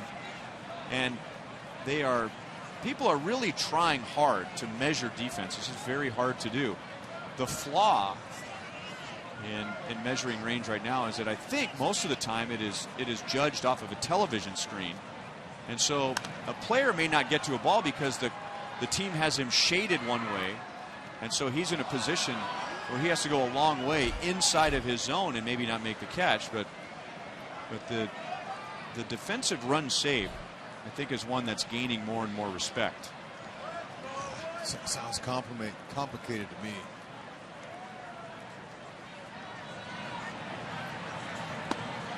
Alex takes a leadoff walk. What a nice plate appearance there. Very selective. Royals have the leadoff man on, and let's go to Joel. Well, Ryan, our Mazda game break takes us to Detroit. Shane Green, one of their new pitchers, has been dominant. An ERA coming into the year under 1, or coming into the night in his first 3 starts, but he got shelled tonight, including this Brandon Moss home run. The final line on the game, guys, on Shane Green: 4 innings, 9 hits, 8 runs, all earned. It's 11-1 right now, Cleveland over Detroit. Well, that's something a lot of pitchers go through in the big leagues, especially nowadays. You know, a guy starts pitching the way Shane Green did early on, and all of a sudden the microscope is on. The scouts are watching.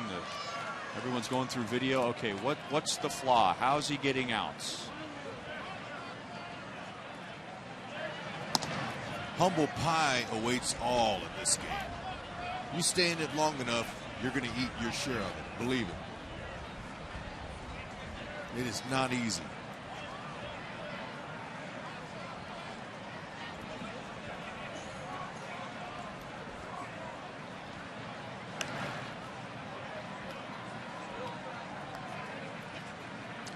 Really liked that plate appearance by Alex. He had some good rips.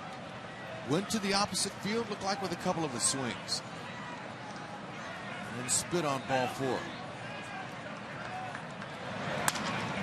Ground ball, base hit right field. Alex makes the turn, running on Garcia, and now cut off. Salvador Perez caught in a rundown, and Abreu will tag him out. Sal is not happy with himself. I think he was assuming, Hud, that throw was going to go all the way through to third, and he could just move up to second base. Again, it's Alexei Ramirez. The shortstop, he's watching the runner. He can gauge whether Gordon is going to make it safely or not. But watch him. He's the cutoff man. Here's Alexei right here. He's going to check it out here. Okay, really smart play. They weren't going to get Alex. And Salvi tried to stay in it long enough. Alexei with a good quick throw to allow Abreu to tag him. And if you'd like to score it, that is 9-6-3-6-3. And the infield in for Paulo Orlando with the go-ahead run at third base. Cuts inside for ball one. Paulo led off the third inning with 2 strikes, made contact, hit a ground ball in between Abreu and the first base line. He ended up at second base, and Alcides Escobar got him home with a single. Hey, thinking up the middle. That's exactly where he wants it.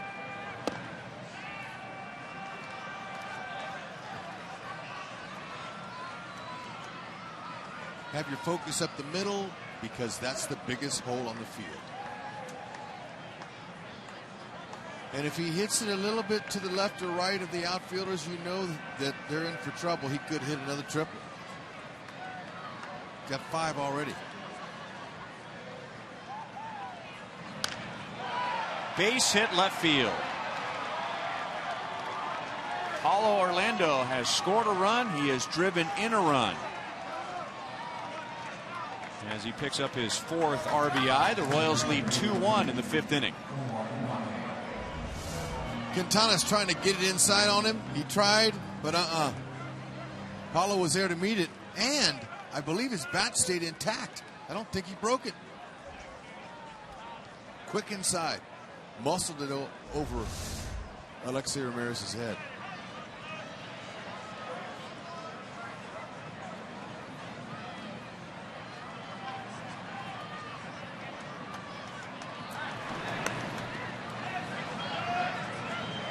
We'll see if Paulo Orlando will be on the move. Got a good hit and run combination here if the Royals decide to do that.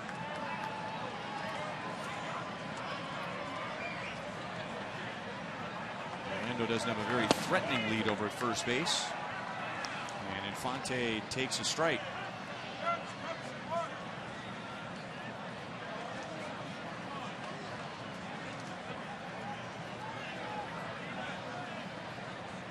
Quintana, he could be quick home.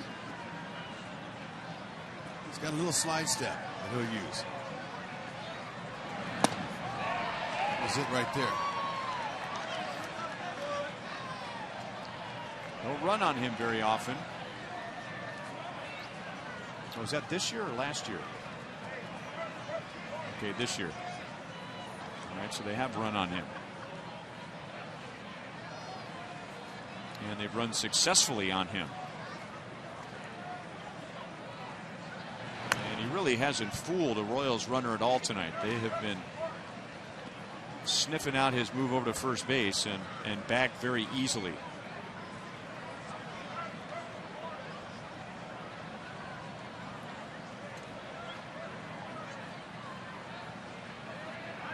Not running. 1-2 on Infante.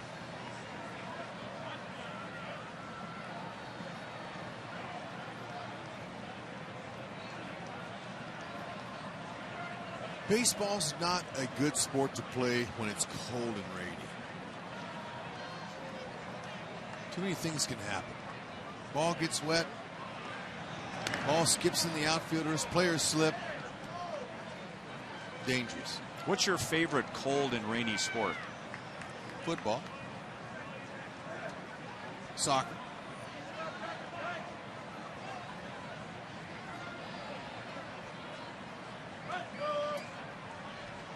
Australian rules football. That was big in Fresno, I heard. Rugby. delayed steal, and Orlando is out. So the White Sox were ready for it. That's the first time a Royals base runner has been thrown out on a delayed steal. Royals take the lead.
Head run.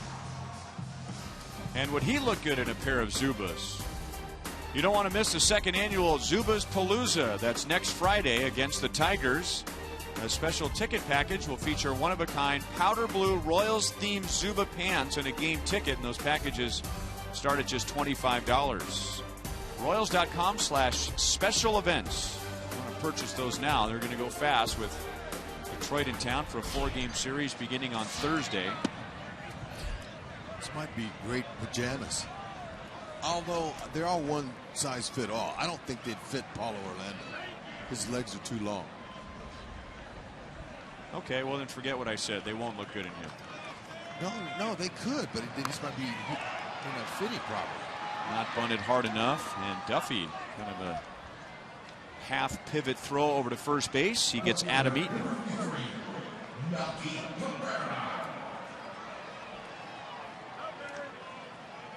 So Danny Duffy pitching with a lead for the second time tonight. The only run he's allowed was an unearned run.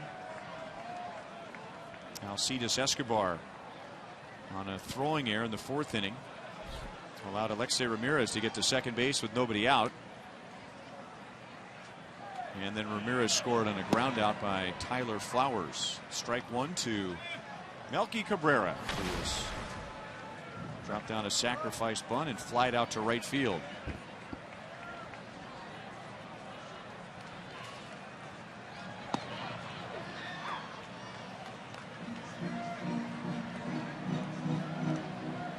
Aw.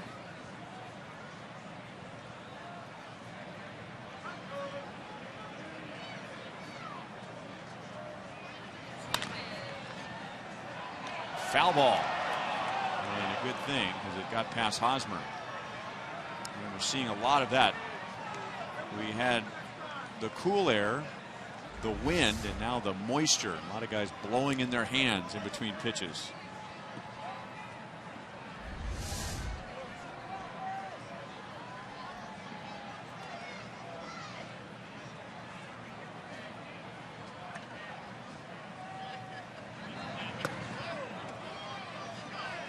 See a little more of that now with the rain falling and a slick baseball. That's right. Slick.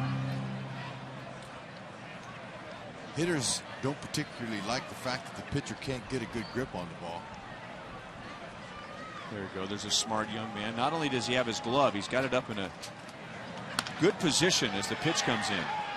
Eske On a bounce, and Hosmer pulls it out for an out.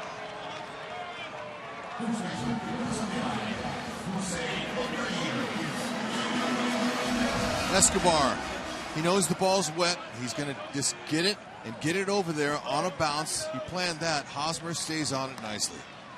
Good focus on both ends.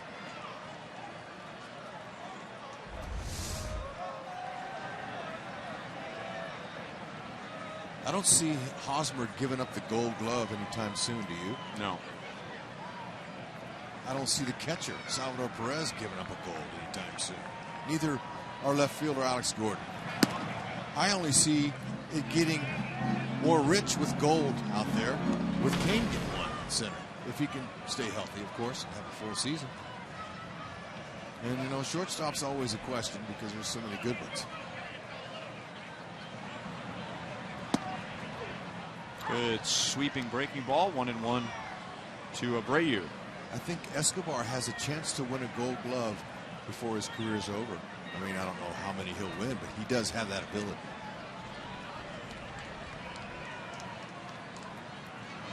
Just my opinion.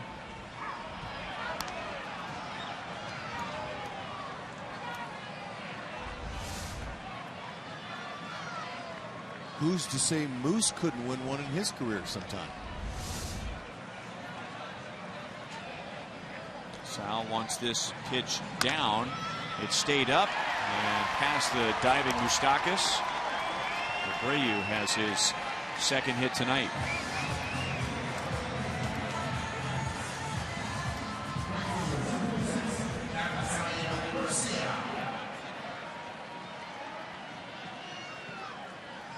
Now, well, it hasn't been raining real hard.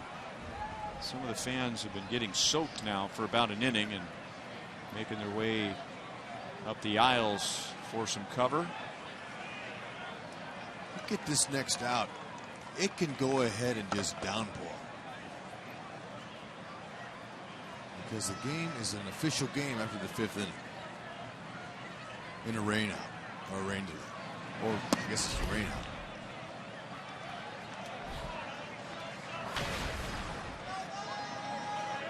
Garcia is 1 for 2.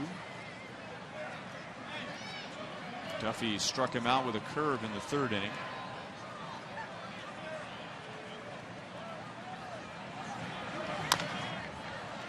Big hop for Hosmer. He'll take it to the bag himself. So Duffy, after the Royals give him the lead, pitches a scoreless bottom of the 5th. Open up the sky.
Celebration of the Negro Leagues, the Royals have partnered with the Negro League Baseball Museum for our annual Salute to the Negro Leagues Day and Dress to the Nines event. This year's event will be on Sunday, May 17th when the Royals host the Yankees. dressed in your Sunday best and get to Kauffman Stadium early, because the first 10,000 fans will receive a Kansas City Monarchs Newsboy hat courtesy of KSHB, and a portion of tickets sold also benefit the Negro League Baseball Museum. Top of the order for the Royals in the 6th inning: Escobar, Moustakas, and Kane. Escobar has driven in one of the 2 runs tonight, and Quintana throws a strike. This is our Sonic Slam inning. Our contestant is Derek Mason from Belton. If the Royals hit a home run in this inning, Derek wins $1,300. If the Royals hit a grand slam out of the park, Derek wins $25 grand from Sonic and the Kansas City Royals.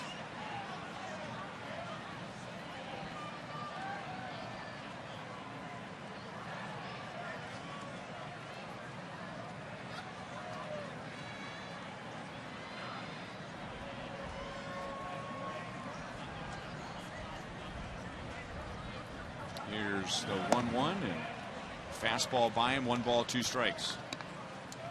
You know, Major League Baseball is so good. Look at that freshly drugged infield, Brian. Dragged? Yeah. Thank you.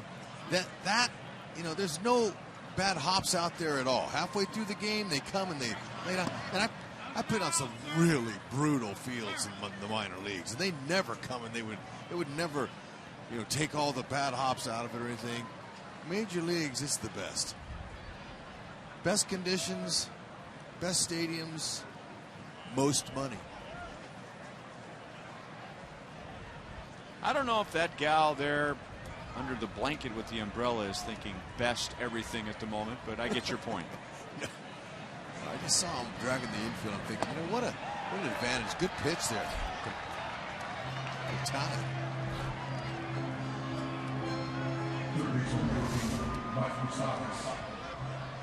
Yeah, definitely not the best weather, but a really nice located pitch there.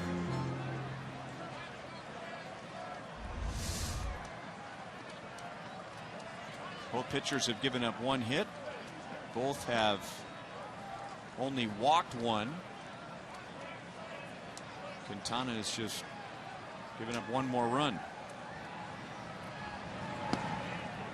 And he drops a curve in for a strike. Were you saying in the 1st inning that his problem in his first 3 starts was his curveball? Right.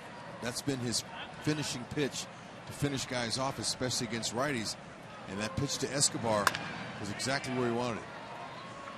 That's a ground out to the shortstop with Ramirez on the right side of second base. So he was able to make that adjustment that his pitching coach Don Cooper said he would. We would see a better breaking ball.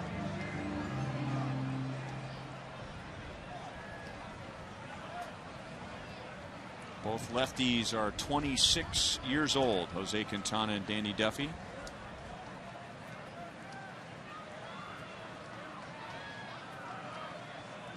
Two down to Lorenzo Cain.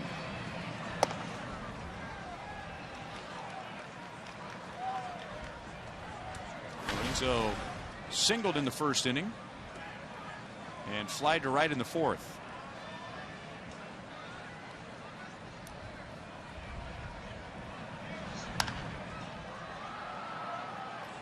Long run Garcia on the wet grass looking up into the rain, and that may have been just enough to distract him. And he's not able to grab it. No play, no error. The official score taking in the degree of difficulty. Thank you. That was an extremely difficult play, because look at the rain. He's trying to battle the rain, the wind, running walls coming up on him. Running almost full speed. That's very dangerous.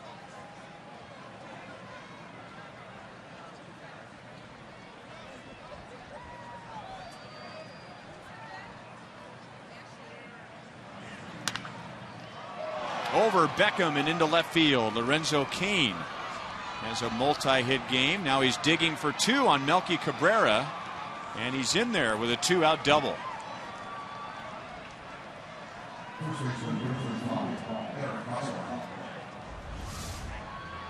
Lorenzo Cain looking down in the zone. That's that breaking ball that Quintana's been trying to get by Royals batters, and he just dropped the head of that bat on it. Got it up just enough over the stretched out hand of Beckham. Good throw by Melky, who's a good fielder out there and left. Very nice throwing arm, but not in time.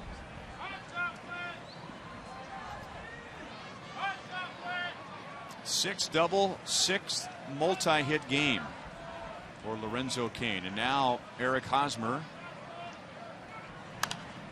Hosmer delivered the big blow the last time the Royals faced Jose Quintana. Back on April the 8th, he hit a 3-run home run.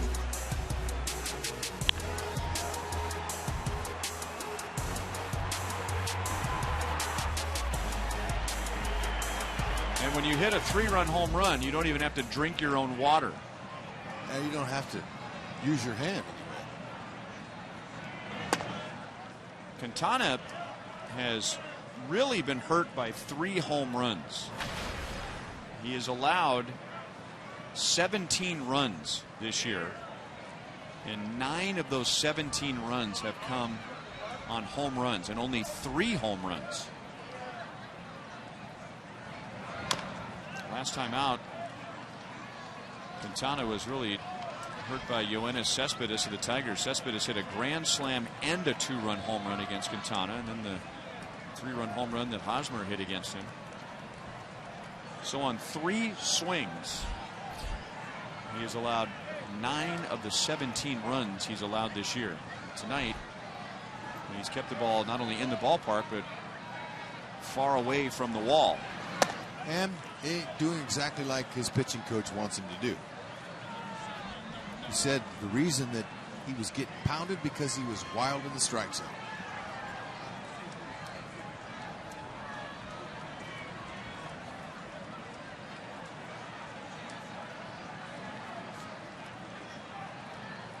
Another run would be nice. 3 balls, 2 strikes. And Hosmer been swinging at a couple of those balls off the plate, so Quintana's going to continue to throw it there and tease him. And 3-2, I don't know if he'll get anything good here either, with first base open. But Morales is behind him to protect him. 9 walks, 1 strikeout in Hosmer's last 7 games. He has walked in 6 straight games. Now they want to talk about it.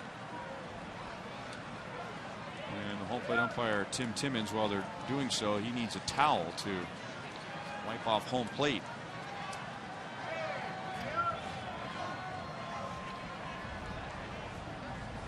That can be very dangerous. Get Lorenzo Cain running hard and stepping on home plate to score on a wet plate. It's like stepping on a sheet of ice. Better believe it. All the bases are a little slick too. Still 3-2 on Hosmer. So here's where we've really seen an improvement for Eric Hosmer early this season. 3 balls, 2 strikes, runner in scoring position, and he's done a remarkable job in the past week or so of being stingy with the strike zone and not swinging at pitches outside of the strike zone. Morales is on deck. And that time he got him. But there were a few pitches in that sequence where he got Hosmer reaching. So Cain is stranded at second base. The Royals lead 2-1.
2-1 Royals. White Sox coming up in the bottom of the 6th.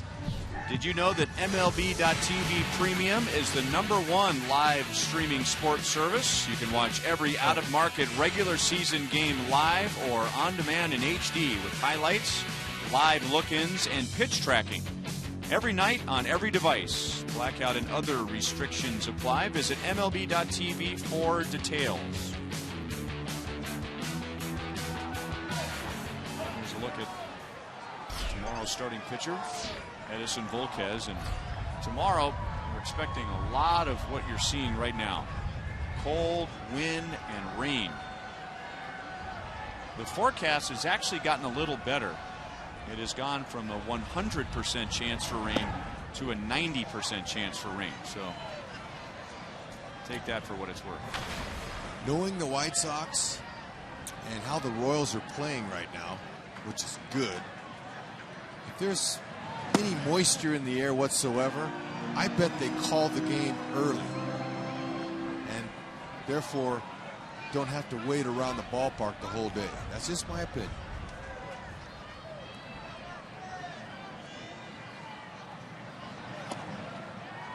A little bit inside to Alexei Ramirez. Because they would likely make it up, not in a doubleheader, but another day, maybe another off day or something. And I wouldn't be surprised if they already had that day picked out when it's warmer, and it would give them a better advantage. Maybe playing against a Royals team that's not quite as hot. Just my thinking, which scares a lot of people. A little frightening. Yeah, I understand. I thought I heard something clanking around up there. Yeah, look at that hitter. See, he's getting the drops on the bill of his hat, of his helmet, and it drips off there and distracts you from the pitch. It didn't distract Ramirez there. Second time he has led off by reaching. In the 4th inning, he reached on an error, scored the then tying run. That's a fastball up, over the middle.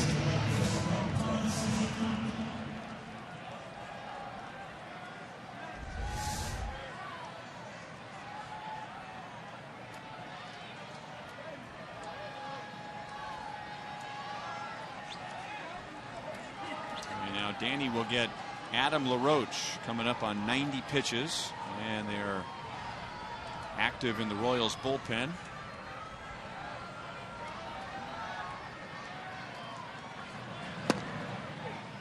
Over the outside for a strike. Franklin Morales pitched a scoreless 12th inning last night. LaRoche is flying to the warning track in center and fouled out to short. There's been at least 2 balls, maybe 3, but certainly the ball that Ramirez hit in the 1st inning and LaRoche hit in the 4th. You really wonder where that ball would have landed with warmer conditions. And now Ramirez is going to end up at least at second base. Nope, he's going to try for 3, and now he slams on the brakes. He went rounding second base, thinking he might pick up 2.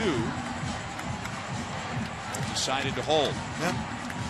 Second error on the Royals tonight. Hope it doesn't cost him like the first one did. But it's slick. Duffy's release point wasn't there, and he just whiffed it.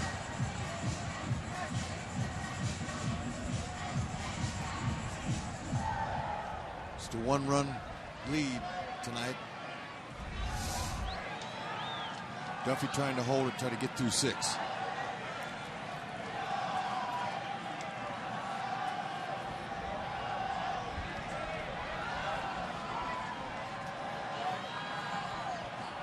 Danny Duffy had 5 errors last year, and snaps off a good curve for a strike to make it 1-2 on LaRoche.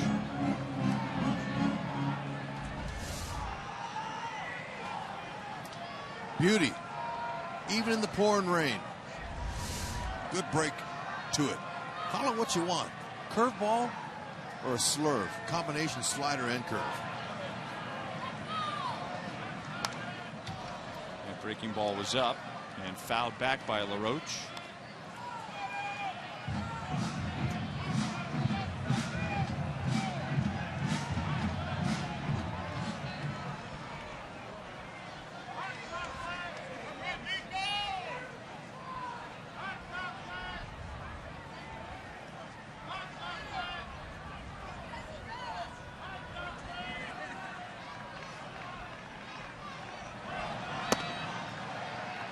2-2.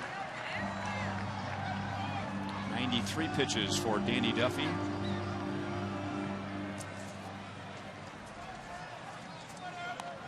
In his first 3 starts,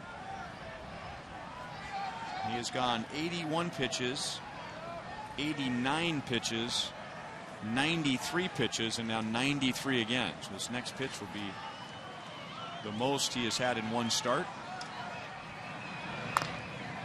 And LaRoche fouls it away again. The White Sox have had their share of runners in the first 2 games. The Royals held them to just 2 runs last night. They went 2 for 13 with runners in scoring position. So the Royals cranked up their game with White Sox on base and scoring position, and so far tonight they are 0 for 6 in those situations. And look at now, Duffy is an overpowering left-hander at times. It's not like LaRoche hasn't had anything to hit. We're just looking at that grid, and he's had quite a few pitches right in the middle of the strike zone. Yeah, and you know, it's almost getting to where the conditions are unplayable. It's been raining for a while now. It starts getting slick out there. It's dangerous. You can see LaRoche, rain just dripping, falling off his helmet. Timmons just shook his arms like a bird in water.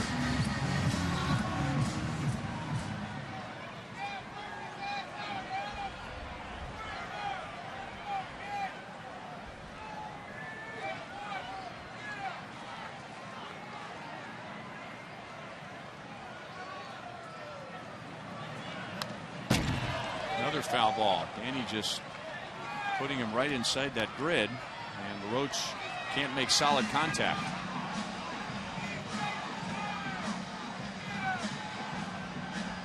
We'll see what the umpires do if we can get through this half inning. Now that the Royals have started the 6th inning and they've batted, I'd at least like to have the White Sox finish their half of this inning. Now Escobar looking up into the rain and makes a play on LaRoche. So Ramirez at second base with 1 out. Edison Volquez tomorrow afternoon against John Danks. Edison Volquez, our most trusted player, brought to you by the most trusted brand, Honda. And Volquez is the only major league starter with more than 1 start with at least 7 innings, with 1 walk or less, and with 5 strikeouts or more. No other pitcher has more than 1. Volquez has 3. So Duffy with 98 pitches will give way to Jason Frazier. 1 out, bottom of the 6th.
9th inning. He is a Chevy call to the bullpen. In fact, he has turned in a total of 7 scoreless outings, going 6 2/3 innings. And here, trying to get the final out of the 6th in relief of Danny Duffy. Well, the bullpen tonight's anything like last night. When you throw up a goose egg in that category right there, that's what makes the boss happy.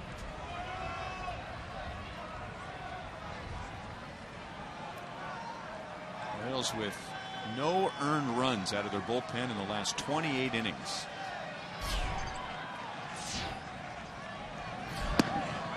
Beckham takes low, ball 1.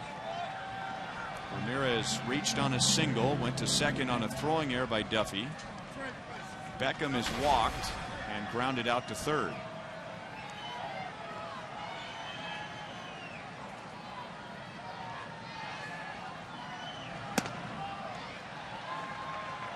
Two and 0.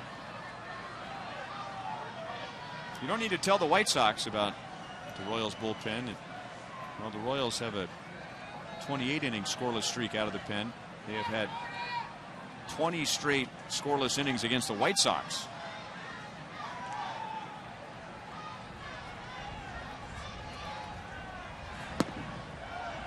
And now 3-0 on Beckham.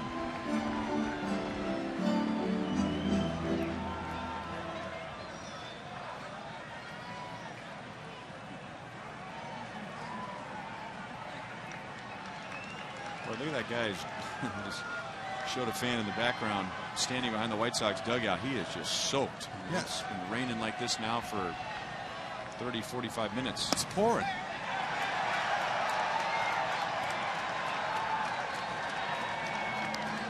That's the guy I'm talking about in his Blackhawks jacket.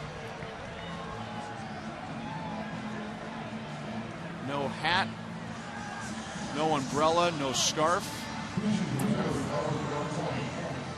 Starting to see some puddles forming along the first base, third base lines where the umpires are standing. So you wonder. Tyler Flowers was the scheduled hitter for Chicago, and Robin Ventura sent J.B. Shuck to the plate, a left-hand batter, and Ned Yost was ready for that. So he'll come get Jason Frazier, and it'll be Franklin Morales. Chevy call to the bullpen. Royals lead 2-1 in the bottom of the 6th.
Jason Frazier, and behind Morales you can see the grounds crew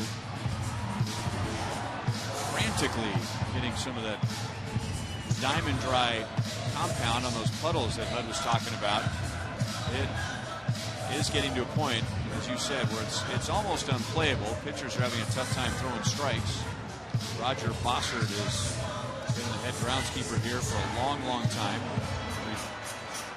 Taking over for his father, Gene, who was here for just as long before Roger was. And there's some of the standing water out in the infield. And I wonder when this half inning comes to an end, will we see the grounds crew and a tarp? I just got back from the White Sox broadcast team of Hawk Harrelson and Steve Stone, and I walked in there and I said, fellas, this is unplayable. And Hawk Harrelson goes, we get 2 more runs and it's unplayable.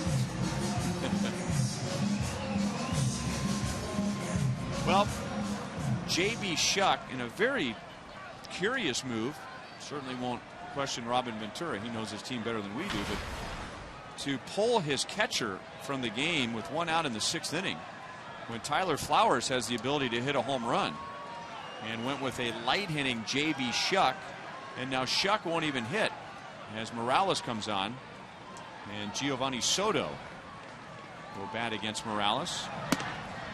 Ventura trying to do anything he can to just tie this game up or give his team an advantage with a right-handed batter facing a left-handed pitcher.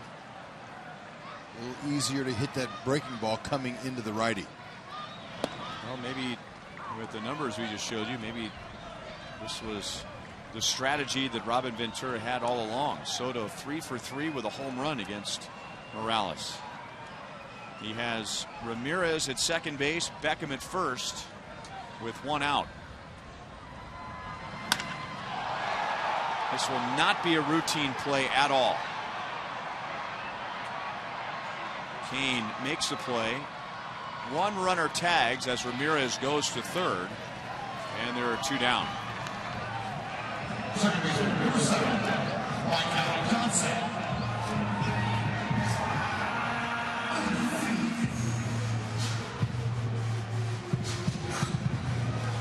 In between both pitching changes, the whole entire infield of the Royals left the field and went under the dugout.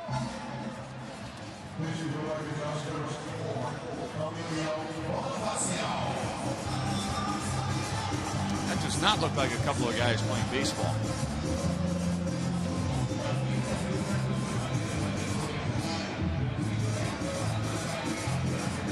Now another pinch hitter with nobody warming up in the Royals bullpen, and Micah Johnson. Whoa!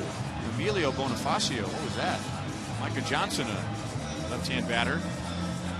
And Robin Ventura wants to get a right-hand bat up there, and Bonifacio will pinch hit for Johnson after doing some impressive calisthenics before coming to the plate. Well, Ventura, he is going for it all right here, emptying his bench. Knowing that Herrera and Davis are right around the corner. That's right. He's going for the win. Everything he can here. Not a bad idea. Speedy Bonifacio can bunt. Escobar, the shortstop, now trying to get Salvador Perez's attention, telling him to make sure about the runner at third and don't let him tie it up here.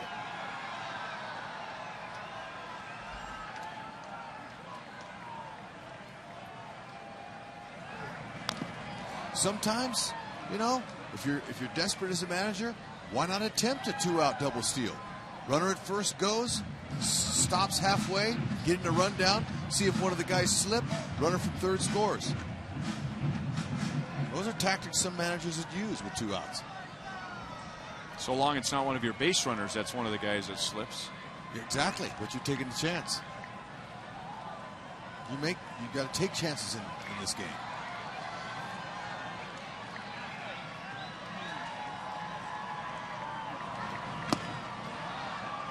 One and 2.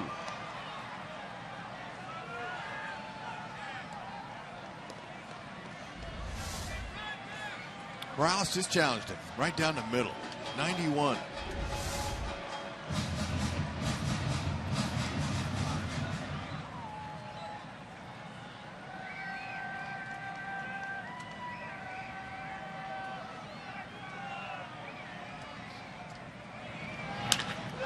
Line to left field. Alex is there, sliding on the wet grass.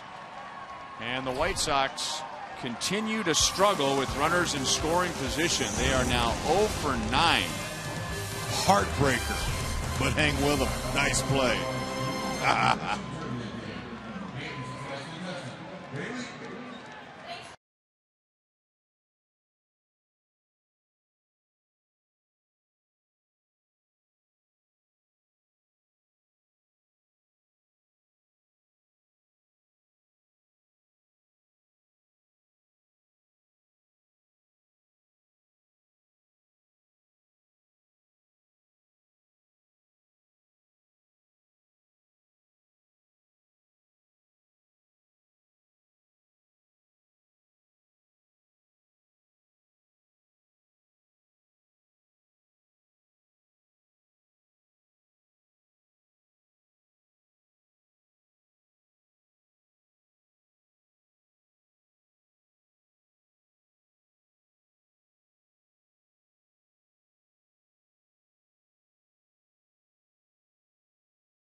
Your Midwest Ford dealers. Visit your MidwestFordDealers.com.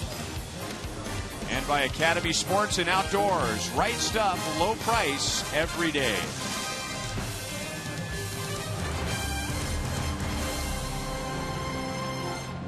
All right, defensive changes. Giovanni Soto is now behind the plate. He was a pinch hitter in the bottom of the 6th inning, as was Emilio Bonifacio for Micah Johnson. So Bonifacio will stay in at second base. And Jose Quintana with 90 pitches will stay on for Kendrys Morales, Alex Gordon, and Salvador Perez.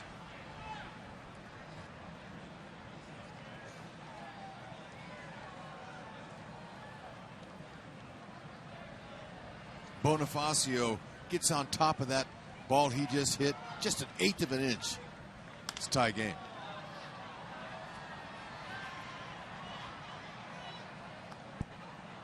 What was Don Cooper asking you about the Royals defense before the game tonight? He was saying, how do you guys make the plays every time we hit a ball to your left or to your right? It's unbelievable. I never seen anything like it. Breaking ball makes it 0-2 on Morales. 0 for 2 tonight against Quintana. And just 2 for 13 against this pitcher.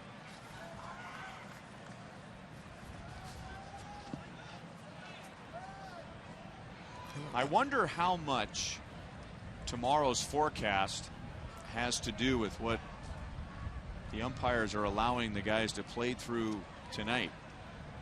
I mean, more than just a few little puddles out on the infield now. Oh, that's got to fall. Eaton dives and he missed it. And Morales will hold with a leadoff single. Good for him. Kendrys getting him a little bleeder for a base hit. That'll work. Eaton coming hard and coming strong, just short. He's on a little slip and slide out there. Oh man, if he gets his glove down, on the ground, he catches that. He actually dove over it.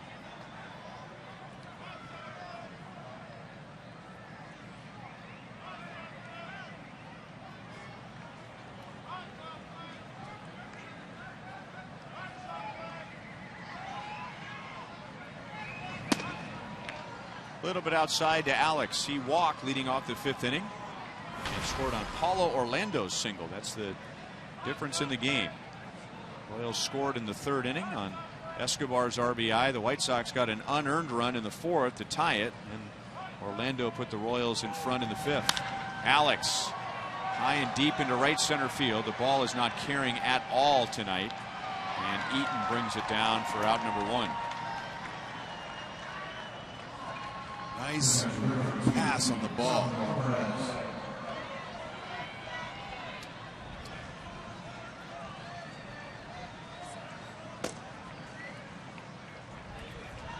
Zach Putnam in the White Sox bullpen. We saw Putnam for an inning last night.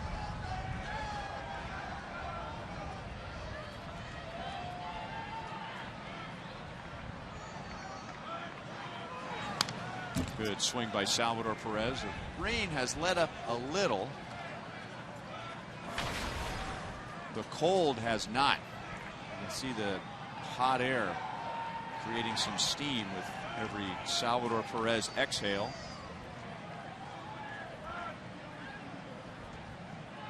How about throwing him a cookie?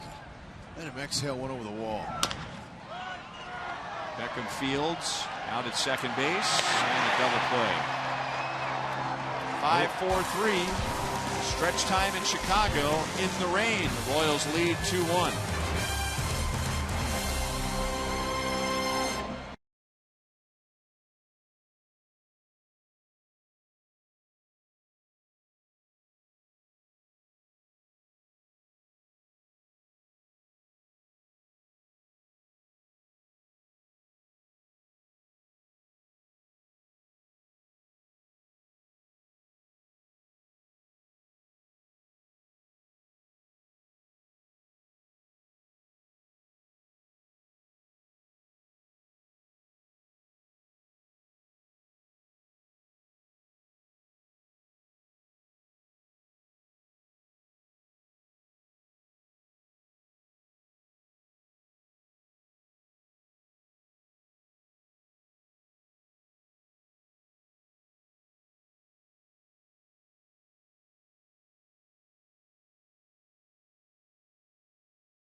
And we told you about Cleveland all over Detroit.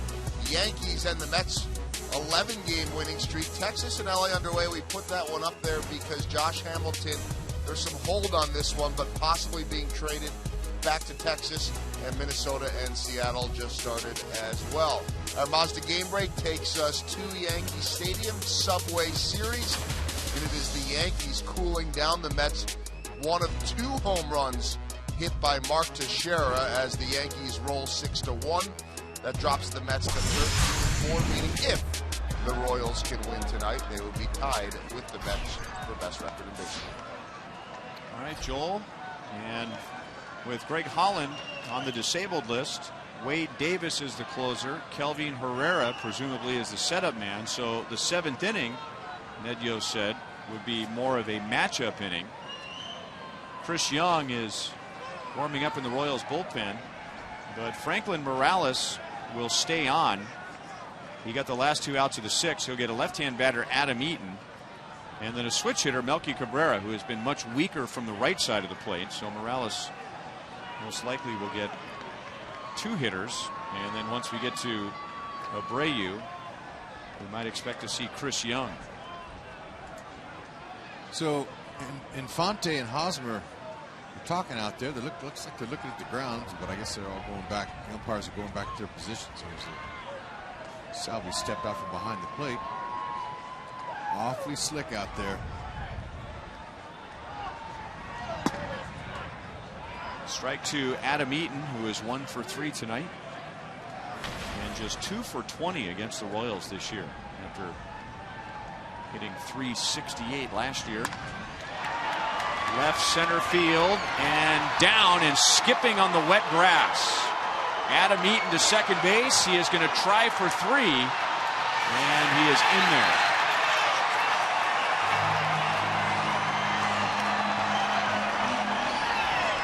Just an abbreviated swing. He kind of slashed at it, and Lorenzo Cain couldn't catch it. And when it hit the grass, it just skipped by him.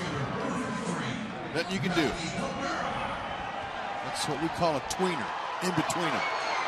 And Eaton got good speed, and he's got some passion. He's trying to do anything he can to get his boys fired up.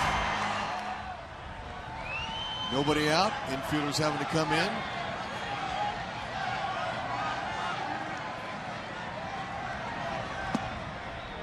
And for a strike to Melky Cabrera, 0 for 2 with a sacrifice bunt. Some tough work here from Morales at the meat of the order coming up with nobody out. Runner at third base. White Sox desperately want to capitalize on this.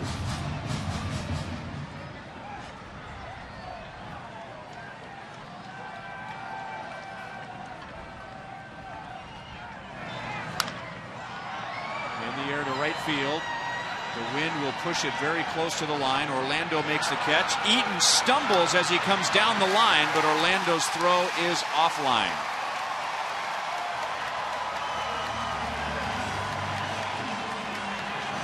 White Sox tie it at 2. Good idea for Joe McEwen, the third base coach, to send him there. Even though it was not real deep, very difficult for Paulo to judge the wind and the rain and to make an accurate throw home against a speedy runner. So good decision there. Joe McEwen saying, hey, you know, take a chance. We got to do something against these guys to tie it up.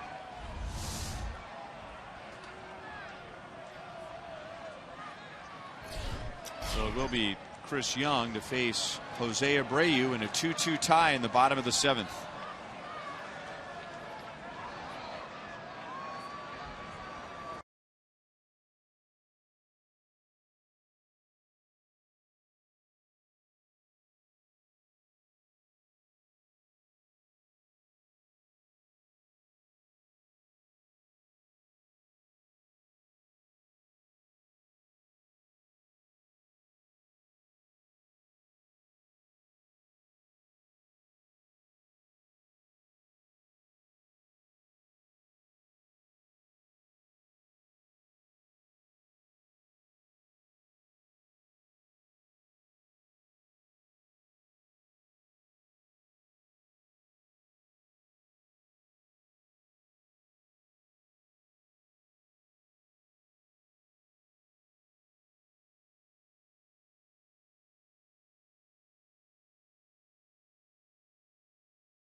MU fan on a cold, windy, wet night in the south side of Chicago. Chris Young will indeed come on to face Jose Abreu, but some of the damage has already been done. The White Sox have tied the game at 2. Adam Eaton tripled and scored on Melky Cabrera's sacrifice fly, and Chris Young will get Jose Abreu with 1 out and nobody on. Chris Young last pitched on Tuesday and threw 32 pitches. There might be some folks going, well, I wonder why Ned didn't bring the righty in to face Melky. It's because Melky's a switch hitter, and he's hitting 378 from the left side and just 056 from the right. And I wasn't sure, Ryan. I was like, what the heck? And that's why.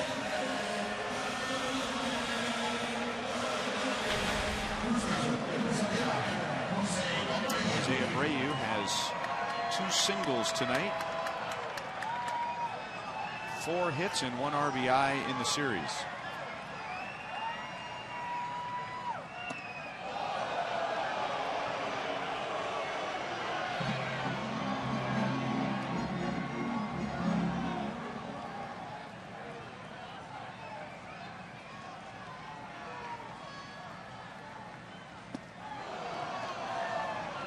On Abreu.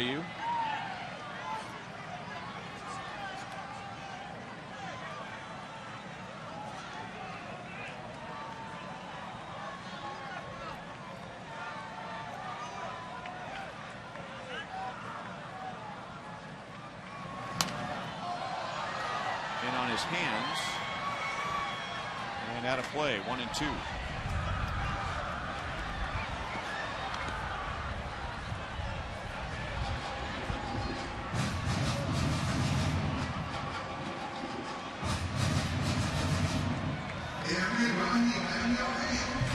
Is charged to Franklin Morales. That puts an end to another impressive scoreless streak for the Royals bullpen. 28 2/3 innings. And 20 2/3 innings going back to last year against the White Sox. Little half swing and out to Infante. Close. Infante was very casual on that play. Eric Hosmer motions to the Royals dugout. He thinks that Abreu was out, but Abreu was running hard and Infante was just taking it real easy. Hosmer might have kept that foot on the base as he was stepping towards the third base side. Let's see. He's keeping that foot on there. He's out. That play shouldn't be that close, though. No. He just goosed the throw. He didn't throw it. He kind of babied it over there. That's the problem. You want to just try to come up and throw it as hard as you can. Not as hard as you can, but give it a better firm throw than that.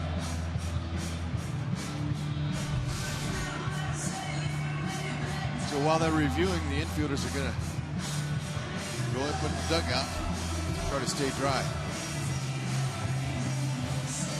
Or not get any more wet than they already are.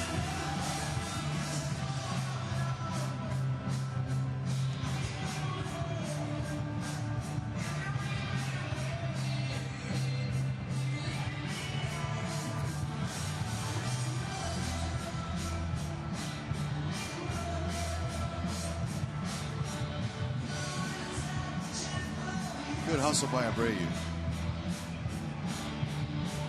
Ball in the glove, foot on the bag. Shouldn't take long.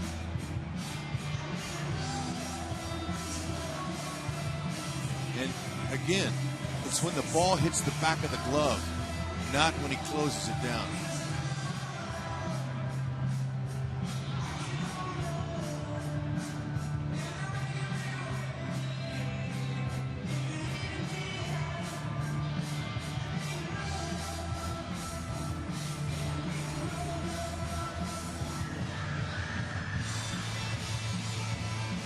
And he is out, so the call is reversed.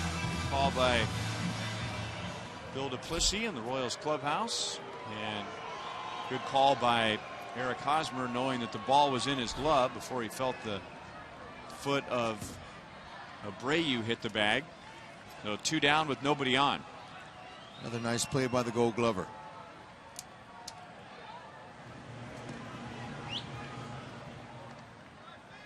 Roger Bossard giving Tim Welke, the first base umpire, and the crew chief, another update. The rain had slowed down and lightened up just a little bit for a while, but back to a steady rain, and the grounds crew is really working hard.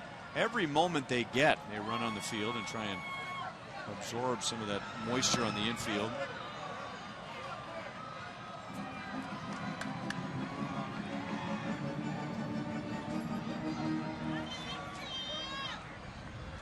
Garcia singled back in the first inning. He is 1 for 3. He's already made the final out of an inning twice. Coming up with a runner at first, 2 down in the 5th, and grounded out. And in the 3rd inning, with runners at first and 3rd, he struck out for the final out of the inning against Duffy. And speaking of that, we will call that our sprint cut of the day. One of Danny Duffy's 3 strikeouts tonight.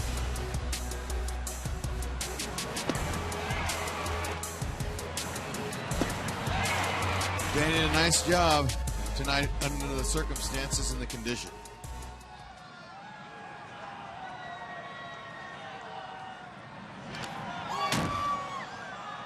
Two and 2 on Garcia.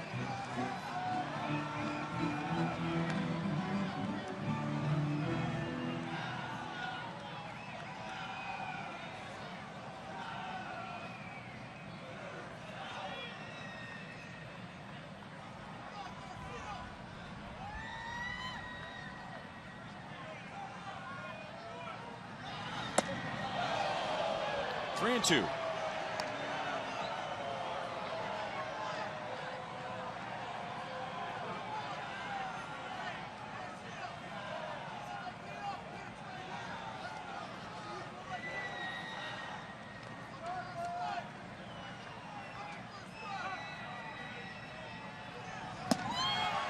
Young strikes out Garcia, who makes the final out of an inning for a 3rd time. But the White Sox get a leadoff triple and tie the game 2-2 into the 8th.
Eighth inning and a 2-2 tie. Yellowwood is bringing the lumber, and that's what Paulo Orlando has done tonight. A 2nd inning, or rather a 3rd inning leadoff double. Scored on an Alcides Escobar base hit, and then he drove in Gordon to put the Royals in front 2-1. That was in the 5th inning, and now Chicago has tied the game as we begin the 8th, and Zach Putnam will face Orlando, Infante, and Escobar. Double by Paulo Orlando was his first career double.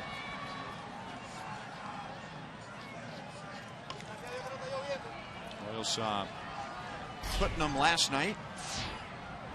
He pitched the 10th inning and faced the 8, 9, and 1 hitters, beginning with Paulo Orlando. Putnam faced 3, retired 3, and struck out 2. This is the kind of guy you want to get him early in the count. He's got a fastball 88 to 92. He'll try to sink it slider, but it's that split finger when he gets ahead of you. It's really tough. It was working last night. Get him early. Look, first ball fastball.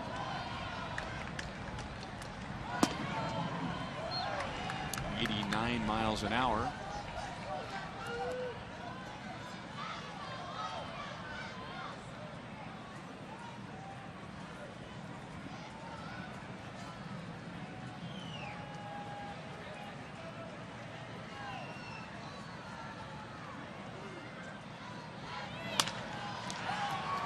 into right center field. That was a tougher pitch to hit than the first one. Paulo Orlando is 3 for 3. First time in his career he's had a 3-hit game. And once again trying to get something started, leading off an inning. Gotta like it.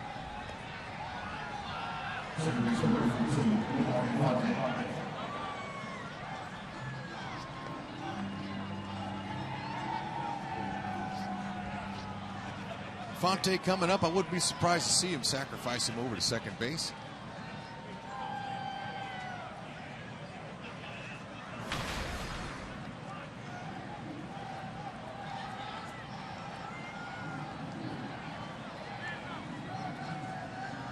It's not the best running track for a base stealer, but Giovanni Soto, who's behind the plate now for Chicago, is not known for his throwing. Orlando has a very short lead over at first. So another speedy runner means another White Sox pitcher a little nervous, going to throw over there to try to keep him close and also provide, hopefully, for Infante a good fastball to hit, because it gets home quicker to the catcher in case he does steal. Bunting and sliding and dropping the ball is Abreu.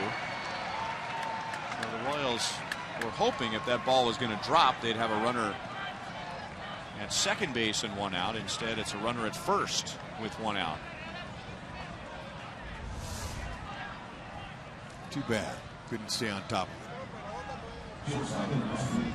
Tough play for the runner, Paulo Orlando. What are you going to do?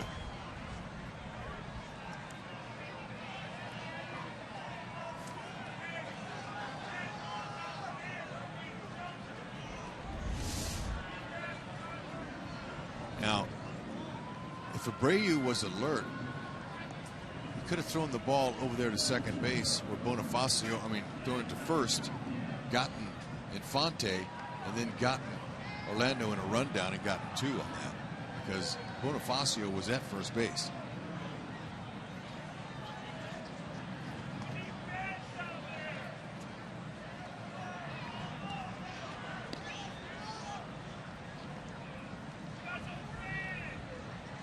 Alcides Escobar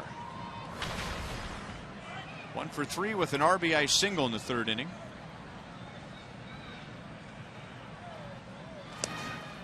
And Infante, coming off of that groin injury, you wonder if he'd be able to score on a gapper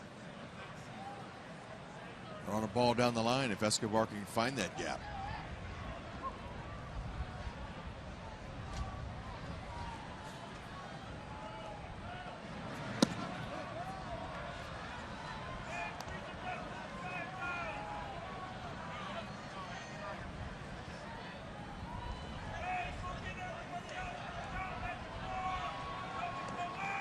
Not a bad spot for a hit and run. Anything hit on the ground is going to be trouble with the wet grass, the wet infield dirt.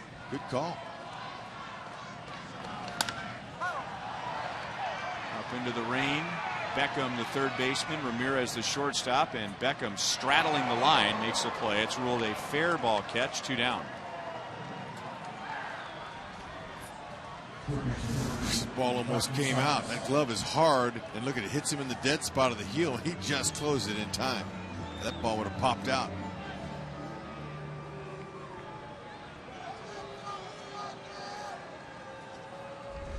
Nothing from here on out on a hit to a fielder is routine.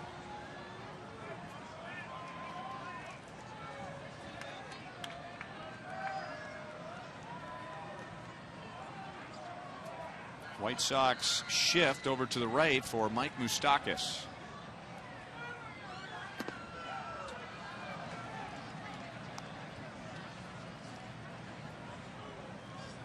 So Ramirez, Bonifacio, and Abreu on the right side.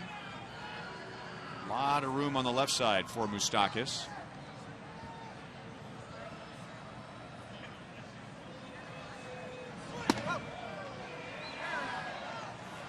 One and one.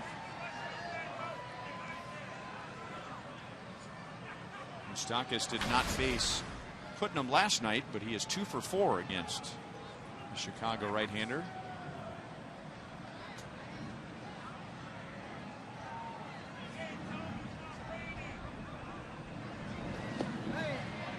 Two and one. No swing. Sam Holbrook is the third base umpire. Kelvin Herrera is getting ready for the bottom of the 8th inning. And we'll see if he does come out for the bottom of the 8th. If the Royals do not score here, Medios might just go with Chris Young, but if the Royals regain the lead, it'll be Herrera's 8th inning, we assume. 2-2.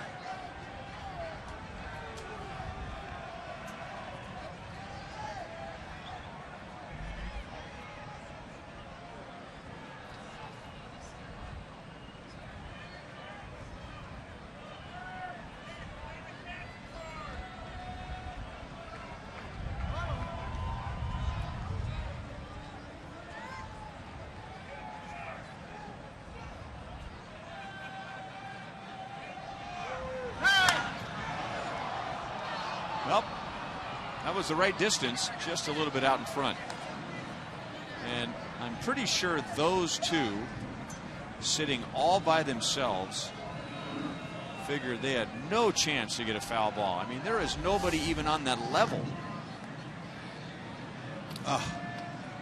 Too bad Moose was a tad out front, but you're right. Those fans, that made their night. Moose got the pitch. If he can get that one again. Still 2-2.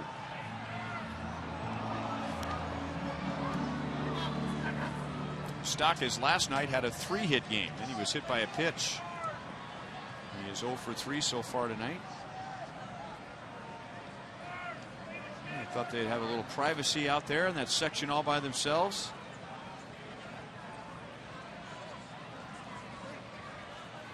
Big Atlanta Braves fan here tonight to watch the Royals and the White Sox.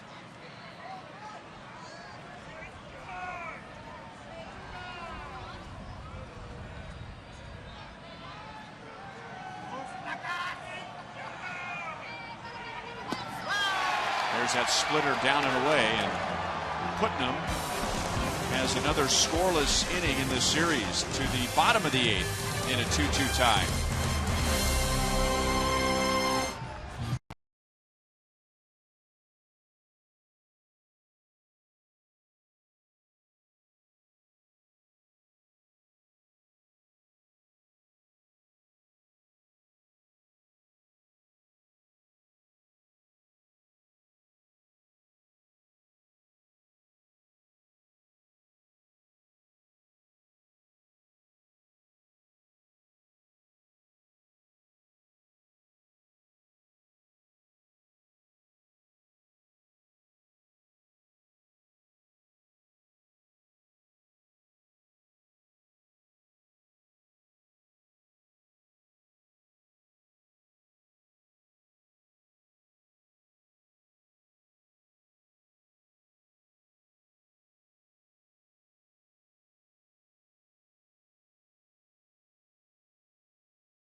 Kansas City and Fox Sports 1. The day starts with an AL Central battle as the Indians take on the Tigers at 11:30 a.m. Then it's the return of the Subway Series as the Yankees battle the Mets at 3 p.m. That's on Fox Sports 1 and streaming live on Fox Sports Go. And then coverage of the Royals and the White Sox begins at 12:30 here on Fox Sports Kansas City. And then pitching matchup, a couple of former big-time prospects with the Texas Rangers, best friends in the Rangers minor league system, John Danks and Edison Volquez. Volquez has been great in his first 3 starts with an ERA under 2. Our coverage at 12:30 with Hy-Vee Royals Live here on Fox Sports Kansas City. And they're still doing a lot of work on the infield, in particular the area around third base. And Mike Moustakas says thank you very much. And here in the bottom of the 8th inning, it'll be Alexei Ramirez, Adam LaRoche, and Gordon Beckham against Chris Young, who came on in relief in the 7th inning. And Chris Young just now finishing his warm-up tosses. This is the 3rd time tonight that Ramirez has led off an inning. In the 4th, he led off with a ground ball to short and reached not just first, but was awarded second base on a throwing error by Alcides Escobar and came around to score. And Chris Young misses inside, ball 1. Ramirez also has a 6th inning single.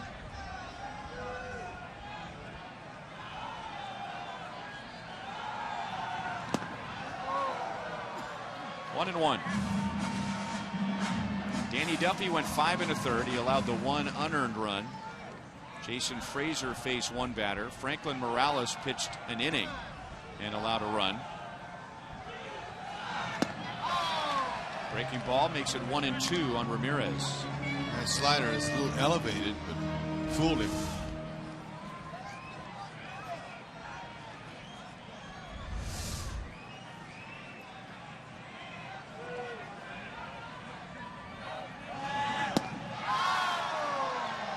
Chris Young has his 2nd strikeout. Next was a 9/7 changeup. See how the bottom fell onto this one here.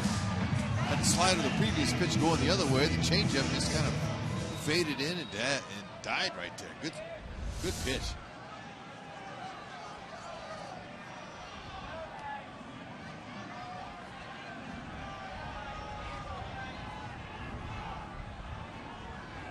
Now Adam LaRoche, 0 for 3.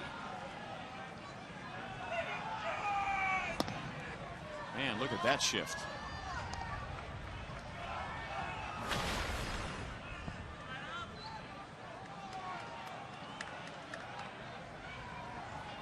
They got that whole right side covered.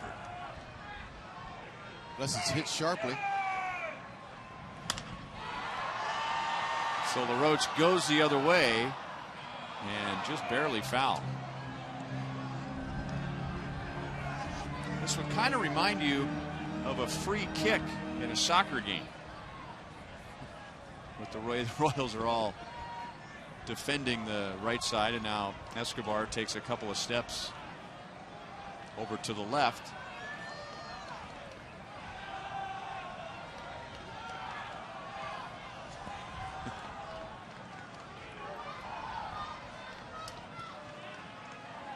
Royals say if Adam LaRoche wants to hit a little ground ball to the left side, you go right ahead.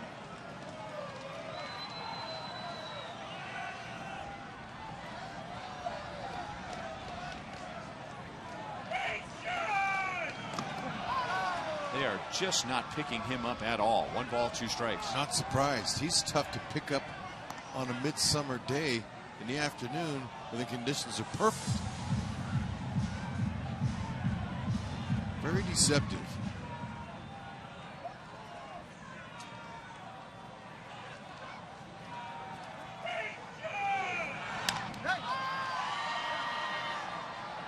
Long run, Escobar sliding, and it drops foul.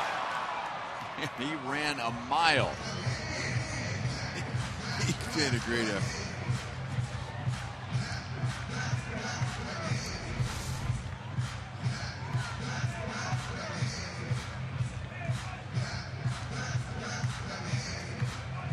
Well, if anything, it was just fun sliding on the wet grass.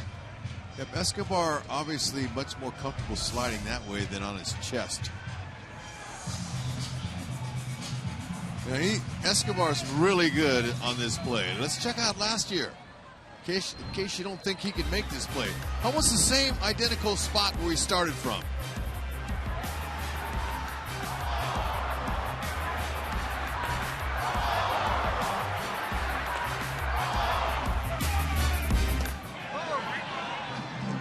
By our associate producer Sam Abramson, not only getting that out of the archives but giving us all those different angles.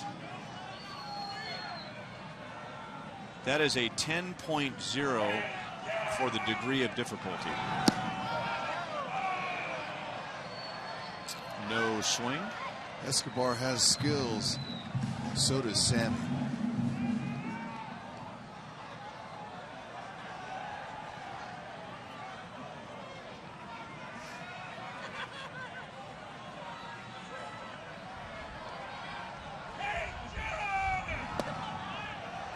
Good pitch. Back-to-back strikeouts, and if you go back to last inning, that's 3 straight strikeouts for Chris Young. And he wasn't going to just throw LaRoche a cookie here. He puts a little slider on it. That was nice. Really good spot. 3-2's a powerful hitter up there. Dropped it down below the zone. Just enough to catch the low zone, but LaRoche has got to go. I was chatting with Ned Yost prior to the game last night, and we were talking about both Chris Young and Ryan Madsen and what their size gives them as far as an advantage over a shorter pitcher. And Ned was saying, you know, you really can't pay attention to the radar gun with these guys, and especially with Young. He's 6'10". So the radar gun says 87, but his legs are longer than an average pitcher. His arms are longer than an average pitcher. So he might be delivering the ball a foot to 18 inches closer to home plate than a shorter pitcher would. So it may only come out of his hand at 87 miles an hour.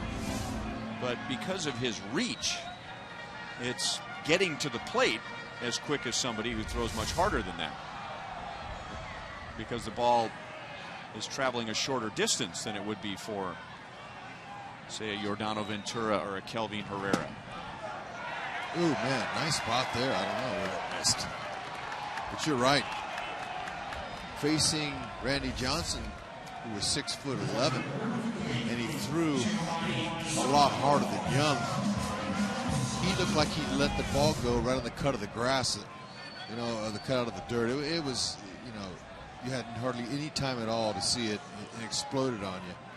It's one of the reasons why Johnson's going to be inducted into the Hall of Fame this summer. The height. He also has a little deception, Chris Young does. He kind of tilts backward right before he delivers. Helps him hide the ball. A little tilt backward and then right over the top. And he was signed in spring training. Some of the Royals hitters were excited that they didn't have to face him. They were happy that he was on their side, and the word that was used was invisible, meaning that, you know, the radar gun and the fact that he comes right over the top, that you should be able to see him pretty well, but just very hard to square up. Like the ball just disappears at the last moment. And for a big guy, he's hard to run on.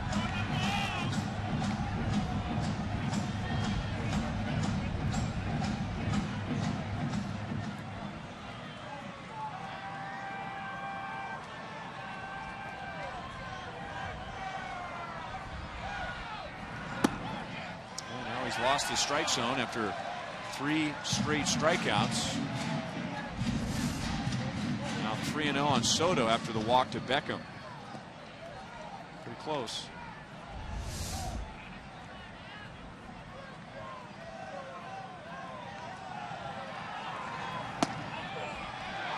And that's called a strike.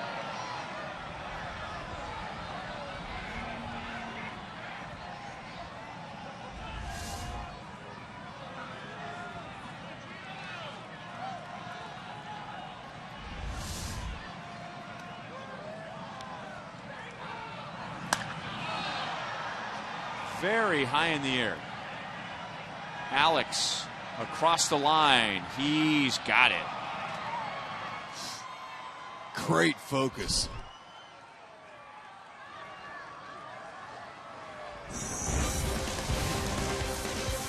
Look at the raindrops bugging it. Escobar approaching.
Cold, windy.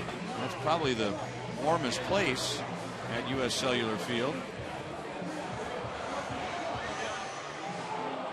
And for the second straight night in the series, we head to the 9th inning in a 2-2 tie, but we will not begin the top of the 9th inning as the umpires, after watching David Robertson warm up, have decided that enough is enough. And now the umpiring crew are going to get together and visit with the two managers, Robin Ventura and Ned Yost.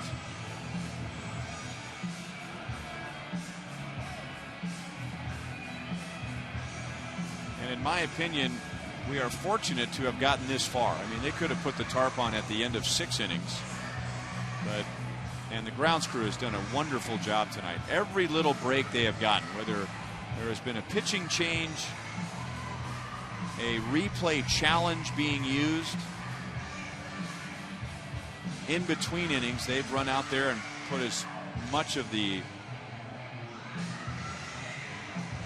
dirt compound on the infield to try and absorb the moisture. But I mean, the infield is just a mess, and they got to do something to stop the accumulation of the moisture, and so we'll be having a rain delay.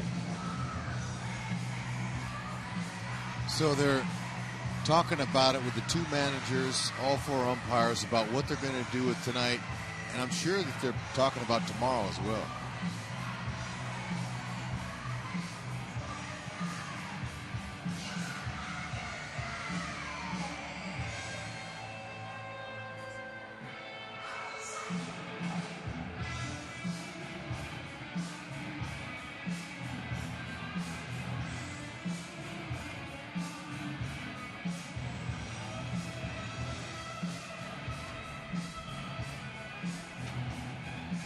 And I'll bet that umpiring crew isn't going to mind getting out of the rain.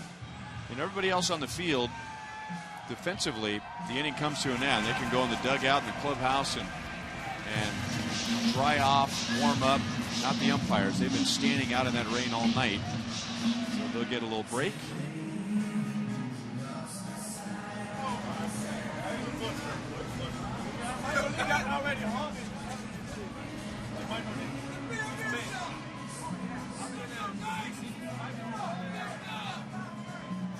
Ned Yost explaining to the players what he learned, chatting with the umpiring crew. I say you and I head down to the concourse and get one of those sausage with onions and peppers that we saw on the grill. Don't have to ask me twice. I'm with you. Yeah. So rain delay prior to the top of the 9th inning.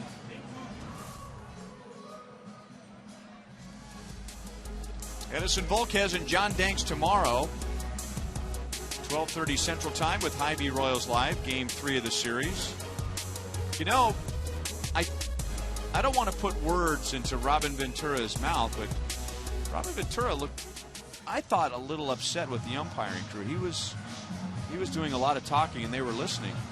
And he just got his closer all warmed up and ready to come into the game. If this is a long delay, can he bring back David Robertson? Yeah, and that could be an advantage for the Royals. If we go beyond the 9th inning in extra innings, that might be one pitcher they don't have to face. It's a good call.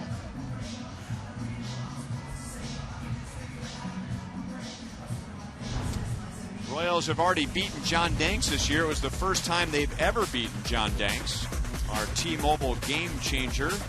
And Danks, a lefty, can be tough on left-hand hitters, but not on Eric Hosmer, who hits .364 against Danks with a .417 on-base percentage. And that's been a key number for Hosmer as he's been piling up the walks over the past week. No walks tonight. And prior to tonight, he had walked in 6 consecutive games. So Eric Hosmer and the Royals against John Danks tomorrow.